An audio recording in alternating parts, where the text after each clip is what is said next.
नमस्कार मित्रों, उत्कर्ष क्लासेस के इस लाइव क्लास के सेशन में आपका स्वागत है। आपका बहुत बहुत धन्यवाद। हाँ दोस्तों, अब हम आरंभ करते हैं अपने बिंदु पर। समय को बिल्कुल समय को व्यर्थ न गवाएं और ध्यान दें। एक बार हम वापस से आज उसी बिंदु पर चर्चा करने वाले हैं जिस बिंदु को हम पहले आरंभ कर चुके। आज जो हमारा चल रहा सेशन है, जिसमें हमने कल बात की थी अंतिम कौन सी, स्वर संधि तक की। कहां की बात कर चुके हैं हम? स्वर संधि की बात कर चुके हैं। स्वर संधि के जो पांचों प्रकार हैं उनके बारे में बहुत गहरे विस्तार से हमने वार्तालाप किया। आज जो मैं बिल्कुल कल इस टॉपिक का संकेत आपको दे चुका हूं, बहुत अच्छे से इस चीज को समझना। जो स्वर संधि के 5 प्रकार हैं, जो स्वर संधि के कितने प्रकार हैं? 5 प्रकार हैं। स्वर संधि के जो 5 प्रकार हैं, इन पांचों प्रकारों की हमने बहुत अच्छे विस्तार से बात की। बहुत सारे उदाहरण भी हमने हल किए हैं और इनके अन्य उदाहरणों के लिए मैं आपको बार बार कह रहा हूं कि आप ई उत्कर्ष का ऐप इंस्टॉल कीजिए। वहां पर पीडीएफ के फॉर्मेट में इनके सारे नोट्स मिल जाएंगे। आपको ई बुक के रूप में इनकी क्वेश्चन की क्विज भी मिल जाएगी। आप टेलीग्राम ऐप से भी बोर्ड के स्क्रीनशॉट प्राप्त कर सकते हैं। और आप इस क्लास को लाइक, शेयर और कमेंट करते रहिए। चैनल को सब्सक्राइब कीजिए।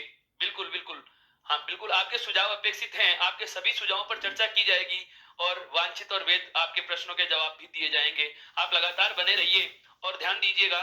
क्या स्वर संधि के जो हम 5 प्रकार पढ़ चुके हैं, स्वर संधि के जिन पांचों प्रकारों में सबसे पहला नाम आता है दीर्घ स्वर संधि, दूसरा जो नाम आता है गुण स्वर संधि, तीसरा जो नाम आता है वृद्धि स्वर संधि, और चौथा जो नाम आता है यण स्वर संधि, और पांचवा जो नाम आता है अयादि स्वर संधि। इन पांचों प्रकारों के बाद मैंने कल आपसे फिर कहा क्या कि मैं सभी संधियों के अपवादों की चर्चा भी करता चलूंगा, लेकिन व्यंजन और विसर्ग संधि जब हम पढ़ेंगे तो जैसे स्वर संधि के तो 5 प्रकार हैं मित्रों, जैसे स्वर संधि के 5 प्रकार हैं, लेकिन व्यंजन और विसर्ग संधि के हिंदी में हम कोई प्रकार न पढ़ के इनके कुछ एक नियम पढ़ेंगे। जैसे विसर्ग संधि के मूल व्याकरण में 3 प्रकार बताए गए हैं, सत्व, उत्व, रुत्व। बिल्कुल, सत्व, उत्व और रुत्व, ये विसर्ग संधि के जो प्रकार बताए गए हैं, लेकिन हिंदी व्याकरण में हम इन्हें कुछ नियमों में बांधकर पढ़ेंगे। मोटे मोटे नियमों की बात की जाए तो विसर्ग संधि के 9 और व्यंजन संधि के मैं आपको बिल्कुल 24 नियम पढ़ाऊंगा। तो उन नियमों से संबंधित अर्थात व्यंजन और विसर्ग संधि के जितने भी अपवाद हैं वे उन नियमों के साथ ही हम देखते चलेंगे। लेकिन जो स्वर संधि के पांचों प्रकार हम पूरे कर चुके हैं, उनसे संबंधित कुछ एक अपवादों की चर्चा आज हम करने वाले हैं। तो आप आराम से बिल्कुल नई हेडिंग डाल दीजिएगा मित्रों, कौन सी? स्वर संधि के अपवाद। आज के बिंदु का नाम क्या है भी? स्वर संधि के अपवाद।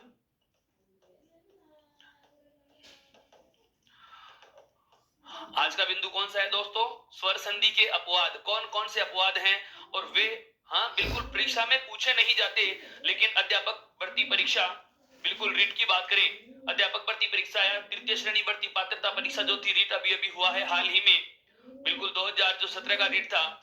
उसमें हमने देखा क्या कि एक ऑप्शन दिया गया था, एक विकल्प दिया गया था जहां पर विसर्ग संधि का अपवाद लिखा गया था।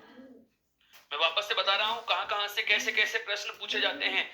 संधि के अपवाद हिंदी में पूछे जाने के बहुत कम चांस होते हैं। संस्कृत में अपवाद छूटता नहीं है और हिंदी में अपवाद पूछता नहीं है। ये एक परंपरा रही है परीक्षाओं की कि संस्कृत में अधिकांश पेपर का जो भाग होता है वह अपवाद के नियमों पर आधारित होता है, और हिंदी में जो अपवाद होते हैं उन्हें परीक्षा में कम समाहित किया जाता है, या मैं कहूं पेपर में उन्हें स्थान कम मिलता है। तो ध्यान दें। लेकिन अपवाद की चर्चा हम इसलिए करेंगे क्योंकि जो किसी प्रश्न के 4 विकल्प होते हैं, उन 4 विकल्पों में बहुत बार हमें संधि का कोई ना कोई अपवाद देखने को मिल जाता है मित्रों।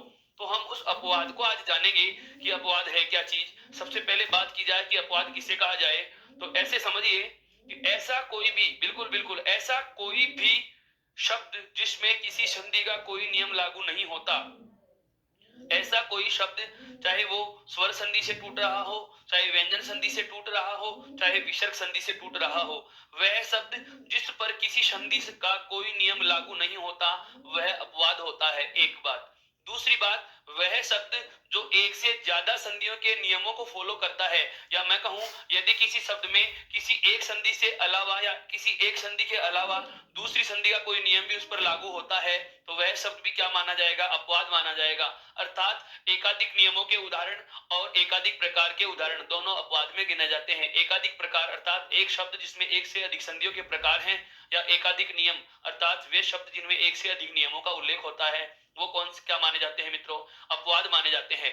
अब आज हम केवल और केवल कौन सी संधि के अपवादों की बात करने वाले हैं, स्वर संधि के अपवादों की। कौन सी संधि के अपवादों की बात करने वाले हैं, स्वर संधि के अपवादों की बात करने वाले हैं। ध्यान दें मित्रों कि अपवाद में कौन कौन सी चीजें आएंगी। मैं सबसे पहले इसको प्रथम नियम से बात करना चाह रहा हूं, पहले नियम से आपसे जुड़ने का प्रयास कर रहे हैं। देखिए कुछ शब्द लिखूंगा मैं आपके सामने।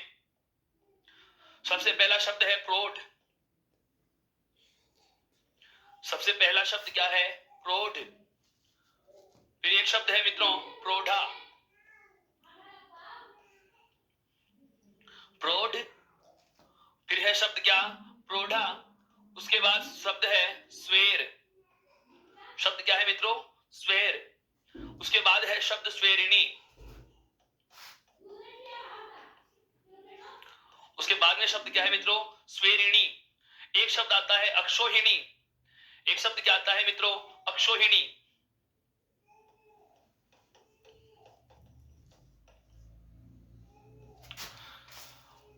वापस से समझिए इस चीज को। हमने 5 शब्द लिए हैं। एक तो कौन सा लिया है, प्रौढ़। एक तो कौन सा लिया है मित्रों, प्रौढ़। एक कौन सा लिया, प्रौढ़ा। एक कौन सा लिया, स्वेर। एक कौन सा लिया, स्वेरिणी। और एक शब्द है अक्षोहिणी। एक शब्द क्या है, अक्षोहिणी। इन 5 शब्दों की बात करते हैं। देखिए सबसे पहले बात की जाए कि ये कौन सी संधि के उदाहरण हैं, या इनका संधि विच्छेद क्या होगा। संधि में 2 ही प्रकार के प्रश्न पूछे जाते हैं। बहुत बार मेरे विद्वान मित्रों ने कमेंट्स भी किए हैं कि सर इन शब्दों का विच्छेद क्या होगा, इन शब्दों की संधियां कौन सी होती हैं। मैं आप सभी प्रकार के प्रश्नों को समाहित करते हुए आपके जो स्वर संधि से संबंधित सभी प्रश्न हैं उनका जवाब दे रहा हूं, उनका जवाब देने की कोशिश कर रहा हूं। क्योंकि जो नियम हमने पढ़े हैं, जो नियम मैं आपको पढ़ा चुका हूं, जितने प्रकार के उदाहरण मैं आपको पढ़ा चुका हूं, उनके अलावा कुछ एक दिमाग में आपके जो सवाल रह गए, उन सवालों का आज मैं समाधान कर रहा हूं। बिल्कुल बिल्कुल, आज आपके सभी प्रश्नों का आपको समझ मिल जाएगा, उनका जवाब मिल रहा है। ध्यान दीजिएगा, सबसे पहला शब्द क्या आ गया, प्रौढ़। सवाल क्या उठता है कि यह कौन सी संधि का उदाहरण हो सकता है। तो ध्यान देना मित्रों, बिल्कुल समझना, इस बात को बहुत बारीकी से बता रहा हूं।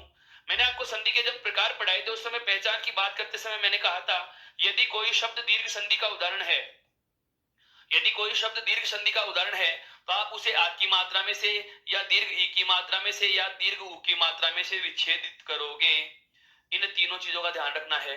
अर्थात आ की मात्रा में से किसी शब्द को तोड़ रहे हो, या दीर्घ ई की मात्रा में से किसी शब्द को तोड़ रहे हो, या दीर्घ उ की मात्रा में से किसी शब्द को तोड़ रहे हो, और दोनों तरफ समान स्वर बचे, और दोनों तरफ समान स्वर बचे, तो सदैव याद रखना संधि कौन सी होगी, दीर्घ। कौन सी होगी, दीर्घ। उसके बाद दूसरी बात हमने आरंभ की थी कौन सी संधि की, गुण की। और गुण संधि के लिए मैंने आपको बताया था कि एक मात्रा का ए, एक मात्रा का ओ और रेप में लिखा हुआ रे यदि आपको कहीं शब्द में मिल रहा है और आप उस शब्द को वहीं से तोड़ रहे हो, तो संधि कौन सी हो रही है, बिल्कुल संधि कौन सी मानी जा रही है, गुण संधि। उसके बाद में तीसरा जो मैं आपको प्रकार पढ़ाया, कौन सा, वृद्धि।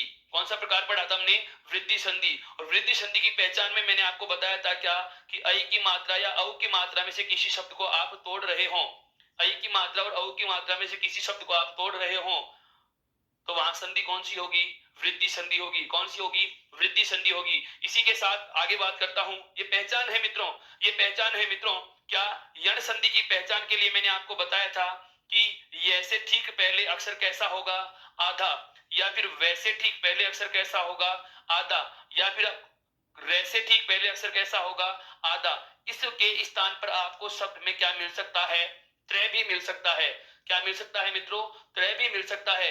यह वाली स्थिति कौन सी संधि में थी, यण संधि में। यह वाली स्थिति कौन सी संधि में थी, यण संधि में। बहुत बारीकी से समझो मित्रों, बहुत आराम से समझो इस बात को कि आ, दीर्घ ई और दीर्घ उ, यदि इनमें से किसी शब्द को आप तोड़ रहे हो और दोनों तरफ समान स्वर बचे, ए आ के सामने ए आ बचे, ई बड़ी के सामने ई बड़ी ई बचे, और उ बड़े उ के सामने उ बड़ा उ बचे, तो ऐसी वाली स्थिति में संधि कौन सी होगी, दीर्घ। ऐसी वाली स्थिति में संधि कौन सी होगी दोस्तों, दीर्घ संधि होगी। गुण संधि की पहचान में हमने क्या जाना कि ए की मात्रा या ओ की मात्रा या रेफ में रे लगा हुआ हो, अर्थात शब्द में ऊपर आधा रे लगा हुआ है और आपको वहीं से शब्द को विच्छेदित करना पड़े तो संधि कौन सी मानी जाएगी दोस्तों? गुण संधि। यदि आप ऐ की मात्रा में से या औ की मात्रा में से किसी शब्द को तोड़ रहे हो तो वहां संधि कौन सी होगी दोस्तों? वृद्धि संधि होगी। कौन सी संधि होगी? वृद्धि संधि होगी। और यण संधि की पहचान में मैंने क्या बताया कि ये से ठीक पहले अक्षर कैसा हो? आधा। या वैसे ठीक पहले अक्षर कैसा हो? आधा। या फिर रे से ठीक पहले अक्षर कैसा हो? आधा। हो सकता है आपको रे से ठीक पहले आधा दिखाई नहीं दे और सब में क्या देखने को मिल जाए? त्रय देखने को मिल जाए। क्या देखने को मिल जाए? त्रय देखने को मिल जाए और उस शब्द को आप वहीं से तोड़ रहे हो तो ऐसी स्थिति में वहां संधि कौन सी होगी? वृद्धि संधि होगी, सॉरी यण संधि होगी। अब अंतिम बात करते हैं कौन सी? अयादि संधि की पहचान की। और अयादि संधि के लिए ध्यान रखना है, यह हमने कल अंत में पढ़ा था क्या कि यदि शब्द में क्या लिखे हुए मिले? ये और वह, इन दोनों वर्णों में से एक वर्ण मिले आपको, या तो शब्द में कौन सा वर्ण लिखा हुआ मिलेगा? यह वर्ण। और या फिर क्या मिलेगा? वह वर्ण मिलेगा। और इसके ठीक पहले वाले वर्ण पे ए या आ स्वर जुड़ा हुआ हो। वापस से सुनिए आराम से इसको। शब्द में क्या लिखा हुआ मिले? यह लिखा हुआ मिले। या फिर शब्द में क्या लिखा हुआ मिले? वह लिखा हुआ मिले। और इस यह या वैसे ठीक पहले वाले वर्ण पे या तो ए स्वर हो या फिर आ स्वर हो। ये और ये से ठीक पहले वाला वर्ण पूरा है और पूरा होने के साथ साथ उसमें महत्वपूर्ण बात जो ध्यान रखने की है वह कौन सी है कि उसमें स्वर कौन सा जुड़ा होगा? या तो ए जुड़ा होगा या फिर आ जुड़ा हुआ होगा। यह स्थिति यदि हमें कहीं देखने को मिलती है क्या कि ये से ठीक पहला वर्ण पूरा और उसमें ए या आ स्वर का योग, ये से ठीक पहले वाला वर्ण पूरा और उसमें ए या आ स्वर का योग, या फिर वैसे ठीक पहले वाला वर्ण पूरा और उसमें ए या आ स्वर का योग, तो इस स्थिति का नाम होता है मित्रों कौन सी संधि? अयादि संधि। कौन सी संधि होता है? अयादि संधि होता है। बिल्कुल, ये पांचों के पांचों संधियां जो स्वर संधि के 5 प्रकार हैं उनके पहचान बताई है मैंने आपको। क्या बताई है? एक शॉर्ट रूप में हमने इसकी पहचान की बात की है। किसकी बात की है? पहचान की। आप चाहें तो अलग से इसका स्क्रीनशॉट ले सकते हैं बिल्कुल बहुत अच्छे से इसको समझने के लिए, या एक पल में पूरी स्वर संधि के 5 प्रकार का दोहरान करना हो तो आप इस प्रकार से इनका दोहरान कर सकते हो। ये पहचान के मैंने लॉजिक लिखे हैं जो हमने बहुत अच्छे से नियमों के अंतर्गत जाना। इसका स्क्रीनशॉट लेने के बाद अब हम बात करते हैं क्या कि इन शब्दों का संधि विच्छेद कैसे होगा, इन अपवादों को कैसे किया, बहुत विस्तार से चर्चा करने वाले हैं। आज हम जो स्वर संधि के 5 प्रकार पिछले 2-3 क्लासों में हमने जाने हैं उन सभी प्रकारों के अपवादों पे आज विस्तार से चर्चा करने वाला हूं आपके साथ। देखिए, इसके बाद की बात करता हूं तो हमारे पास जो शब्द आए हैं वो कौन कौन से आए हैं दोस्तों? एक तो हमारे पास शब्द आया है क्या? प्रोड। एक तो हमारे पास शब्द क्या आ गया दोस्तों? प्रोड। एक शब्द क्या आ गया है? प्रोडा। एक शब्द क्या आया है दोस्तों? स्वेर। और एक शब्द क्या आया है? स्वेरिणी। और एक शब्द क्या आया है? अक्षोहिणी। क्या आया है? अक्षोहिणी। अब इन सभी शब्दों में हमें देखो औ की मात्रा देखने को मिल रही है, औ की मात्रा देखने को मिल रही है, ऐ की मात्रा देखने को मिल रही है, ऐ की मात्रा देखने को मिल रही है और औ की मात्रा देखने को मिल रही है। अर्थात इनमें जो हमें पहचान के रूप में मात्राएं पता चल रही हैं, यहाँ पर औ की मात्रा हमें देखने को मिली, यहाँ पर भी औ की मात्रा हमें देखने को मिली, यहाँ पर ऐ की मात्रा हमें देखने को मिली और यहाँ पर भी ऐ की मात्रा हमें देखने को मिल रही है और यहाँ पर औ की मात्रा हमें देखने को मिल रही है। अर्थात पहचान के तरीके से बात की जाए तो ये सभी के सभी स्वर कौन, हाँ बिल्कुल बिल्कुल, सभी के सभी स्वर जो हैं वो कौन सी संधि के हैं? वृद्धि संधि के हैं। कौन सी संधि के हैं? वृद्धि संधि के हैं। अर्थात पहचान की बात की जाए तो मैं ये कह सकता हूं कि मेरे को जो पहचान का बिल्कुल लॉजिक पता था उसके अनुसार सर मैं इनमें वृद्धि संधि का चयन करूंगा और इसको वृद्धि संधि में शामिल करेंगे। लेकिन दोस्तों अभी आपके सामने इसका जैसे ही विच्छेद आएगा तो आप कहोगे कि यह वृद्धि संधि का उदाहरण नहीं बल्कि अपवाद में शामिल होना चाहिए। कैसे? देखो मित्रों, इस प्रौढ़ शब्द का संधि विच्छेद होता है प्रे प्लस ऊढ़। प्रे प्लस ऊढ़। ध्यान दें, यहाँ पर यदि आप प्रे को पूरा स्वर रहित करके या मैं कहूं पे में जुड़े हुए रे को अगर आधा लिख देते हो या हलत लगा के आधा करते हो तो यहाँ पर प्रथम पद का जो अंतिम वर्ण है वह क्या निकल के आएगा? ए। क्या निकल के आएगा दोस्तों? ए निकल के आएगा। इधर ऊ में ऊढ़ में क्या बचा हुआ है? ऊ, और उसके बाद में क्या लिखा हुआ है? ढे। इस प्रौढ़ शब्द का जो संधि विच्छेद क्या हुआ? प्रे प्लस ऊढ़। क्या हुआ? प्रे प्लस ऊढ़। ठीक उसी प्रकार से इस प्रोडा शब्द का संधि विच्छेद यदि आपसे पूछा जाए तो प्रोडा शब्द का संधि विच्छेद होता है प्रे प्लस ऊढ़ा। प्रे प्लस ऊढ़ा।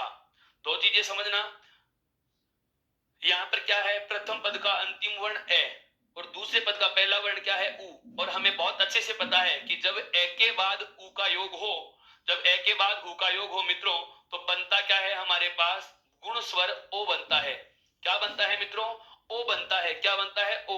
ऊपर जिसके एक मात्रा लगा के लिखते हैं, अर्थात संधि कौन सी होनी चाहिए, गुण। कौन सी होनी चाहिए, गुण। अपवाद क्यों बना, अपवाद क्यों बना, यहां से ये बात समझ में आएगी। कैसे, कि यदि ए और उ का योग हो, ए और उ का योग हो तो बनेगा क्या, ओ। क्या बनेगा, ओ। इधर क्या लिखा हुआ है, प्रे, और उसके बाद में ए और उ का योग गुण संधि से क्या बनता है, ओ, और अंत में क्या लिखा हुआ है, ठे। अंत में क्या लिखा हुआ है मित्रों, ढे लिखा हुआ है। अब यदि इस योग के अनुसार लिखा जाए तो इस शब्द में एक मात्रा का ओ लगना है और आगे क्या लिखना है, ढे। जबकि हम देखने पर पाते हैं कि यहाँ पर मात्रा कितनी आ रही है, दो आ रही है। कितनी आ रही है, दो। जबकि यहाँ पर कितनी आनी चाहिए थी, एक। बस यही कारण है कि ये किसमें गिना गया, अपवाद में गिना गया। किसमें गिना गया, अपवाद में। मेरा कहने का आशय यह हुआ दोस्तों कि इस प्रोढ़ शब्द का संधि विच्छेद कौन सी संधि के नियम से हो रहा है, गुण संधि से। कौन सी संधि से हो रहा है, गुण संधि से।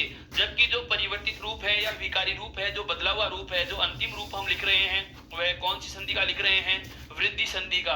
कौन सी संधि का लिख रहे हैं, वृद्धि संधि का। बस यही वजह है कि ये अपवाद में गिने जाते हैं। जैसे प्रोढ़ा का हमें पता चल गया, इसका विच्छेद क्या होता है, प्र प्लस ऊढ़ा। ठीक इसी प्रकार से स्वेर शब्द का संधि विच्छेद देखो क्या होता है मित्रों, स्वेर संधि, बिल्कुल बिल्कुल, स्वेर का होता है सवधन ईर। क्या होता है, सवधन ईर। अब यहाँ पर भी ध्यान देना, प्रथम पद का अंतिम वर्ण क्या है, ए वर्ण है। क्या है, वे में क्या जुड़ा हुआ है, ए। ध्यान दो, इधर मैं लिख रहा हूं प्रथम पद का अंतिम वर्ण क्या है, ए, और इधर क्या है, दीर्घ ई। ए के बाद में योग किसका हो रहा है, दीर्घ ई का। और हमें बहुत अच्छे से पता है कि ए के बाद चाहे छोटी ई आए चाहे बड़ी ई आए, बनेगा क्या, ए। बनेगा क्या, ए। जबकि शब्द में क्या आ रहा है, आई आ रहा है। क्या आ रहा है, आई आ रहा है। अर्थात यह शब्द भी गुण संधि से टूट रहा है। यहाँ पर विच्छेद कौन सी संधि से हो रहा है, गुण संधि से हो रहा है। जैसे स्वेरिणी की बात करें तो स्वेरिणी का बिल्कुल संधि विच्छेद होता है सवधन ईरिणी। सवधन ईरिणी, स्वेरिणी का संधि विच्छेद क्या होता है, सवधन ईरिणी। स्वेरिणी का अर्थ होता है स्वेच्छाचारिणी महिला, अर्थात अपनी इच्छा के अनुसार कार्य करने वाली स्त्री को क्या कहते हैं, बिल्कुल स्वेरिणी कहा जाता है। ध्यान देना, यहाँ पर बहुत अच्छी चीज बताने वाला हूं आपको कि प्रथम पद का अंतिम वर्ण क्या है मित्रों, वे में जुड़ा हुआ ए। क्या है, प्रथम पद का अंतिम वर्ण वे में जुड़ा हुआ ए, और दूसरे पद का पहला वर्ण क्या है, यहाँ पे ई। और हमें पता है कि जब ए के साथ ई जुड़ती है तो क्या बनता है मित्रों, ए बनता है। क्या बनता है, ए। अर्थात मात्रा कितनी आनी चाहिए थी, एक।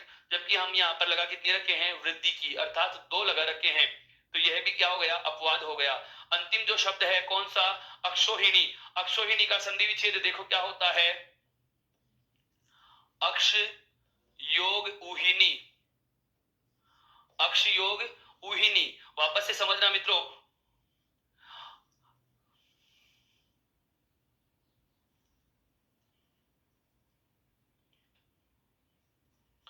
जो अक्षोहिणी शब्द है, अक्षोहिणी जो शब्द है, इसका संधि विच्छेद क्या हो रहा है मित्रों, अक्षोहिणी जो शब्द है इसका संधि विच्छेद क्या हो रहा है, इसको बहुत अच्छे से देखिए। अक्ष धन उहिनी, इसका संधि विच्छेद क्या हो रहा है, अक्ष धन उहिनी हो रहा है। इसको थोड़ा अगर बड़ा लिखना चाहें, इसको थोड़ा बड़ा लिखना चाहें तो वापस से देखिए, अक्षोहिणी का जो संधि विच्छेद है वह होता है क्या, अक्ष धन उहिनी। क्या होता है मित्रों, अक्ष धन उहिनी। अर्थात यहाँ पर भी क्या हो रहा है, प्रथम पद का अंतिम वर्ण आ रहा है ए, और उसके बाद में योग किसका हो रहा है, उ का। और हमें पता है कि जब ए और उ का योग होता है, जब ए और उ का योग होता है तो वहां संधि कौन सी होती है, गुण संधि। जब ए और उ का योग होता है तो वहां संधि कौन सी होती है मित्रों, गुण संधि होती है। जबकि यहाँ पर स्वर कौन सा लगा हुआ है, वृद्धि का। जबकि यहाँ पर स्वर कौन सा लगा हुआ है, औ का लगा हुआ है। जबकि ए और उ जुड़ करके बनते क्या है, ओ बनता है। जबकि शब्द में स्वर कौन सा आ रहा है, औ का स्वर आ रहा है। मेरा कहने का मतलब यह हुआ कि जो हमारे पूर्व में, जो हमारे आरंभ में हमने 5 पद लिए हैं, जो हमने आरंभ में 5 पद लिए हैं, कौन कौन से 5 पद ले लिए दोस्तों, बिल्कुल बिल्कुल समझिए इस चीज को, कौन कौन से 5 पद ले लिए हैं हमने, एक बार वापस से देख लीजिएगा इनको। प्रोड, प्रोडा, स्वेर, स्वेरिणी और अक्षोहिणी। प्रोड, प्रोडा, स्वेरिणी, स्वेर और अक्षोहिणी, इन पांचों पदों का संधि विच्छेद तो कौन सी संधि से हो रहा है, गुण संधि से। बिल्कुल बिल्कुल संधि विच्छेद तो कौन सी संधि से हो रहा है? गुण संधि से। जबकि इन पांचों ही शब्दों में संधि कौन सी मानी जा रही है दोस्तों? कौन सी मानी जा रही है? वृद्धि संधि मानी जा रही है। अर्थात इन पांचों शब्दों के जो संधि विच्छेद मैंने लिखे हैं, इन पांचों शब्दों के जो संधि विच्छेद मैंने लिखे हैं, प्रश्न कैसे पूछा जाएगा इस पे मैं चर्चा करने वाला हूं। पहले आप इस बात को गौर कीजिए कि प्रौढ़ शब्द का संधि विच्छेद क्या होता है? प्रधन ऊढ़। प्रौढ़ा का क्या होगा? प्रधन ऊढ़ा। प्रौढ़ा का क्या होगा? प्रधन ऊढ़ा। स्वेर का क्या होगा? सवधन ईर। क्या होगा? सवधन ईर होगा, सवधन ईर होगा। स्वेरिणी का क्या होगा? सवधन ईरणी। क्या होगा मित्रों? सवधन ईरणी। और अक्षोहिणी का क्या होता है? अक्षधन ऊहिणी। क्या होता है मित्रों? अक्षधन ऊहिणी संधि इसका विच्छेद है। तो ये पांचों शब्द जो हैं ये कौन सी संधि से टूट रहे हैं? गुण संधि से। अब बात आती है कि सर प्रश्न कैसे पूछा जाता है? यदि इन अपवादों में से भी प्रश्न पूछा जाएगा तो वही दो प्रकार के प्रश्न पूछे जा सकते हैं। कौन कौन से प्रश्न होंगे कि दिए गए शब्द में संधि कौन सी होगी और दिए गए शब्द का संधि विच्छेद क्या होगा। यदि आपको इसमें इसका संधि विच्छेद पूछा जाता है तो मैंने पांचों शब्दों के आपके सामने संधि विच्छेद लिख दिए हैं, आप इसका स्क्रीनशॉट ले सकते हैं। क्या क्या कि प्रौढ़ का संधि विच्छेद क्या होगा? प्रधन ऊढ़। क्या होगा? प्रधन ऊढ़। प्रौढ़ा का क्या होगा? प्र प्लस ऊढ़ा। स्वेर का क्या होगा? सवधन ईर। स्वेरिणी का क्या होगा? सवधन ईरिणी। और अक्षोहिणी का क्या होगा? अक्षधन ऊहिणी। क्या होगा? अक्षधन ऊहिणी। अब बात आती है क्या कि सर हम इसे याद कैसे करें? ये अपवाद में लॉजिक क्या लग रहा है? तो नियम सुनना, एक एक शब्द पे गौर करना। मैं बहुत बार इस चीज को बताने वाला हूं। क्या? प्रौढ़, प्रौढ़ा, स्वेर, स्वेरिणी और अक्षोहिणी। वापस से सुनिए, प्रौढ़, प्रौढ़ा, स्वेर, स्वेरिणी और अक्षोहिणी। ये पांच शब्द हैं अपने पास। कितने शब्द हैं मित्रों? पांच शब्द हैं अपने पास। कौन कौन से हैं? प्रौढ़ है, प्रौढ़ा है, स्वेर है, स्वेरिणी है और अक्षोहिणी है। इन पांचों शब्दों का संधि विच्छेद गुण संधि से होता है। कौन सी संधि से होता है? गुण संधि से होता है। और हमें पता भी चल रहा है क्या कि ए या आ के बाद ई बड़ी ई, ऊ बड़ा ऊ और री का योग होता है तो संधि होती है गुण। यहाँ पर देखिए, ए के बाद में दीर्घ ऊ, ए के बाद दीर्घ ऊ, ए के बाद दीर्घ ई, ए के बाद दीर्घ ऊ। अर्थात ए या आ के साथ में ई या बड़ी ई, ऊ या बड़ा ऊ का योग हो रहा है तो संधि कौन सी होगी दोस्तों? गुण संधि। तो हम कहेंगे क्या कि इन पांचों शब्दों का संधि विच्छेद तो गुण संधि से होता है, लेकिन संधि कौन सी मानी जाती है? कौन सी मानी जाएगी? वृद्धि मानी जाती है। कौन सी संधि मानी जाती है दोस्तों? वृद्धि संधि मानी जाती है। बहुत अच्छे से समझना, इसको बहुत आराम से सुनिए। इन पांचों शब्दों का संधि विच्छेद गुण संधि से हो रहा है। अब ये गुण संधि के अपवादों में गिने गए। क्यों? क्योंकि गुण संधि से विच्छेद होने के बावजूद भी इनमें गुण संधि नहीं मानी गई। इसमें क्या मानी गई? वृद्धि संधि मानी गई। और क्यों मानी गई इस बात का भी हमें पता होना चाहिए। मेरा कहने का मतलब यह है कि इन बिल्कुल बिल्कुल आप ये कह सकते हो कि चलो मान लिया सर कि इन पांचों शब्दों का संधि विच्छेद गुण संधि से हो रहा है, लेकिन सवाल यह नहीं कि कौन सी संधि से विच्छेद हुआ। सवाल यह है कि इनमें वृद्धि क्यों मानी गई। दोस्तों, इन पांचों शब्दों में वृद्धि संधि माने जाने का कारण है क्या? इन पांचों शब्दों का विकार रूप। क्यों? क्योंकि संधि की परिभाषा क्या होती है? दो वर्णों के मिलने के, बिल्कुल बिल्कुल, दो वर्णों के मिलने के बाद होने वाला परिवर्तन, दो वर्णों के योग से होने वाला बदलाव। यहाँ पर हम बदलाव का नाम संधि कहते हैं। जो बदलाव होता है उसे संधि कहते हैं। योग को संधि नहीं कहेंगे। योग के बाद जो परिवर्तन होगा उसे संधि कहेंगे, क्योंकि योग तो गुण संधि का है। योग तो कौन सी संधि का है? गुण संधि का। जबकि परिणाम प्राप्त कौन सी संधि का हो रहा है? वृद्धि संधि का। मेरा कहने का मतलब आप समझ चुके होंगे कि विकार रूप कौन सी संधि का आया? वृद्धि संधि का आया। अतः मानी कौन सी जाएगी? वृद्धि संधि मानी जाएगी। अपवाद का पहला तथ्य समझ में आया क्या? पहला नियम मैंने जो लिखाना चाहा था, पहला नियम जो हम समझ चुके हैं, वो कौन सा समझ चुके हैं दोस्तों? कि प्रौढ़, प्रौढ़ा, स्वेर, स्वेरिणी और अक्षोहिणी, इन पांचों शब्दों का संधि विच्छेद गुण संधि से होता है, लेकिन इनमें सदैव वृद्धि संधि मानी जाएगी। यहां तक की बात बहुत अच्छे से क्लियर हो गई है, बहुत अच्छे से समझ चुके होंगे। अब बात करते हैं हम आगे। देखिए क्या है दूसरी बात। दूसरा नियम या मैं कहूं अपवाद का हमारा दूसरा तथ्य, वह क्या है? सुनिए, एक शब्द है गवेंद्र, एक शब्द है गवाक्स। शब्द क्या है मित्रों? गवाक्स। एक शब्द कौन सा था? गवेंद्र। एक शब्द क्या है? गवाक्स। बिल्कुल बिल्कुल, बहुत अच्छे से समझो इसको। इन दोनों शब्दों का संधि विच्छेद भी और इन दोनों शब्दों के संधि के प्रकार भी अपवाद में गिने जाते हैं। क्यों गिने जाते हैं वह भी आराम से सुनिए। सबसे पहले बात करते हैं हम किसकी, गवेंद्र की। ये गवेंद्र क्या है, इस गवेंद्र को समझिए।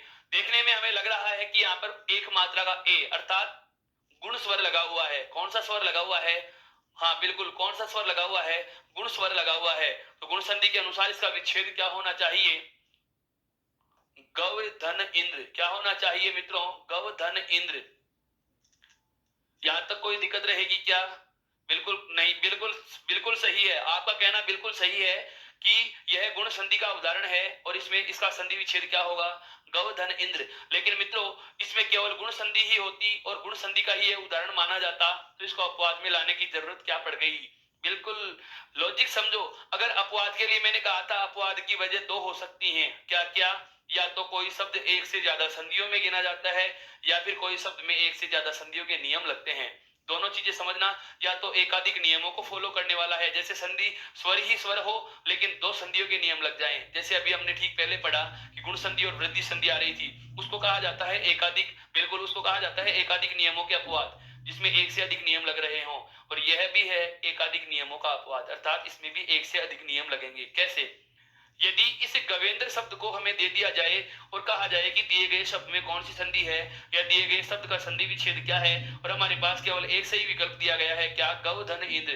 क्या दिया गया है, गवधन इंद्र, और इसमें संधि का नाम पूछा जाए तो हम कह सकते हैं कौन सा, गुण संधि। क्या कह सकते हैं, गुण संधि। यहां तक तो यह अपवाद है ही नहीं।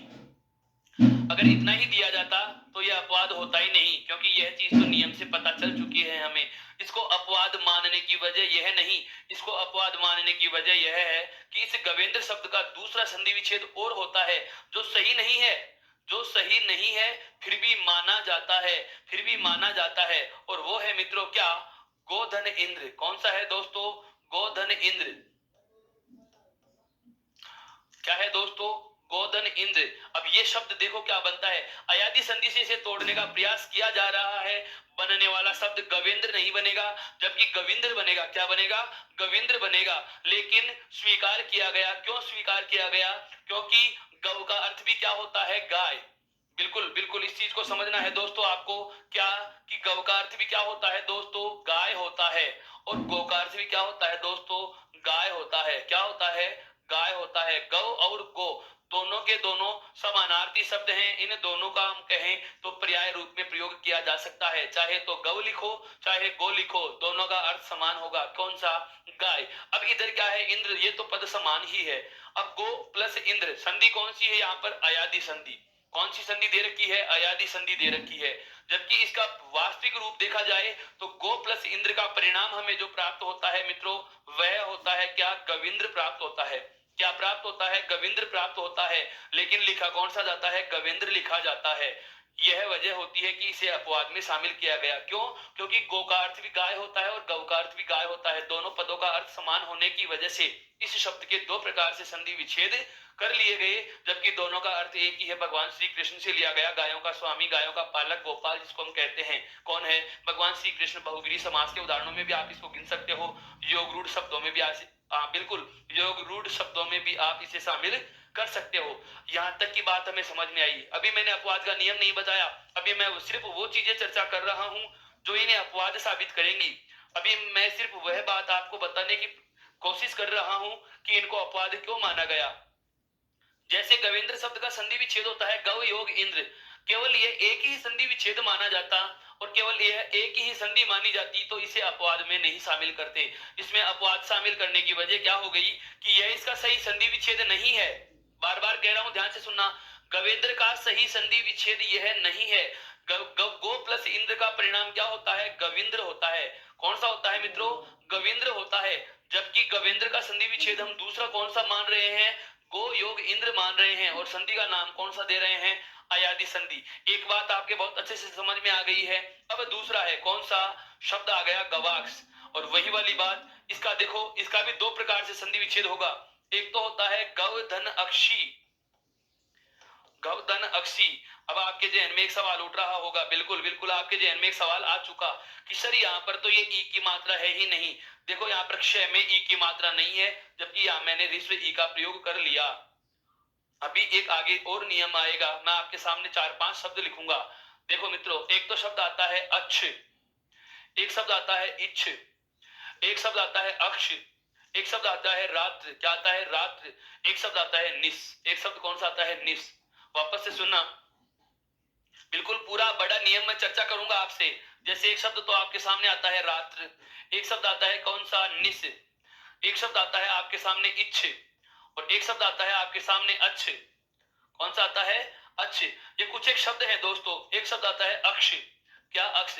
ये पांचों में से किसी भी शब्द का प्रयोग यदि किसी पद के अंतिम, बिल्कुल बिल्कुल, इन पांचों में से किसी भी शब्द को अंत में जोड़ दिया जाए, इन पांचों में से किसी भी शब्द को अंत में जोड़ दिया जाए तो ये बदलते हैं। रात्र के स्थान पर रात्रि माना जाता है, निस के स्थान पर निशा माना जाता है, इच्छ के स्थान पर इच्छा माना जाता है, अच्छ के स्थान पर अच्छा माना जाता है, और अक्ष के स्थान पर अक्षी माना जाता है। आंख का पर्यायवाची जिसको आप मानते हो, आंख का तत्सम शब्द जिसे कहा जाता है क्या? अक्षी। क्या कहा जाता है? अक्षी। इसका अर्थ क्या होता है? आंख। अक्षी का अर्थ क्या होता है? आंख होता है, जो इसका तद्भव शब्द है। ध्यान दीजिएगा, मूल शब्द क्या है? अक्ष, और अक्ष से क्या बना लिया हमने? अक्षी। तो यह तो कौन सी संधि से विच्छेद हो रहा है? देखो, ए और ए। प्रथम पद का अंतिम वर्ण क्या है मित्रों? गव वे। वे में क्या जुड़ा हुआ है? ए। गव वे में क्या जुड़ा हुआ है? ए। और दूसरे पद का प्रथम वर्ण भी क्या है? ए। और जब ए और ए का योग होता है तो परिणाम क्या होता है मित्रों? आ। अर्थात यहाँ तो संधि कौन सी है? दीर्घ। कौन सी संधि है दोस्तों? दीर्घ। यहां तक तो कोई अपवाद की बात ही नहीं आई।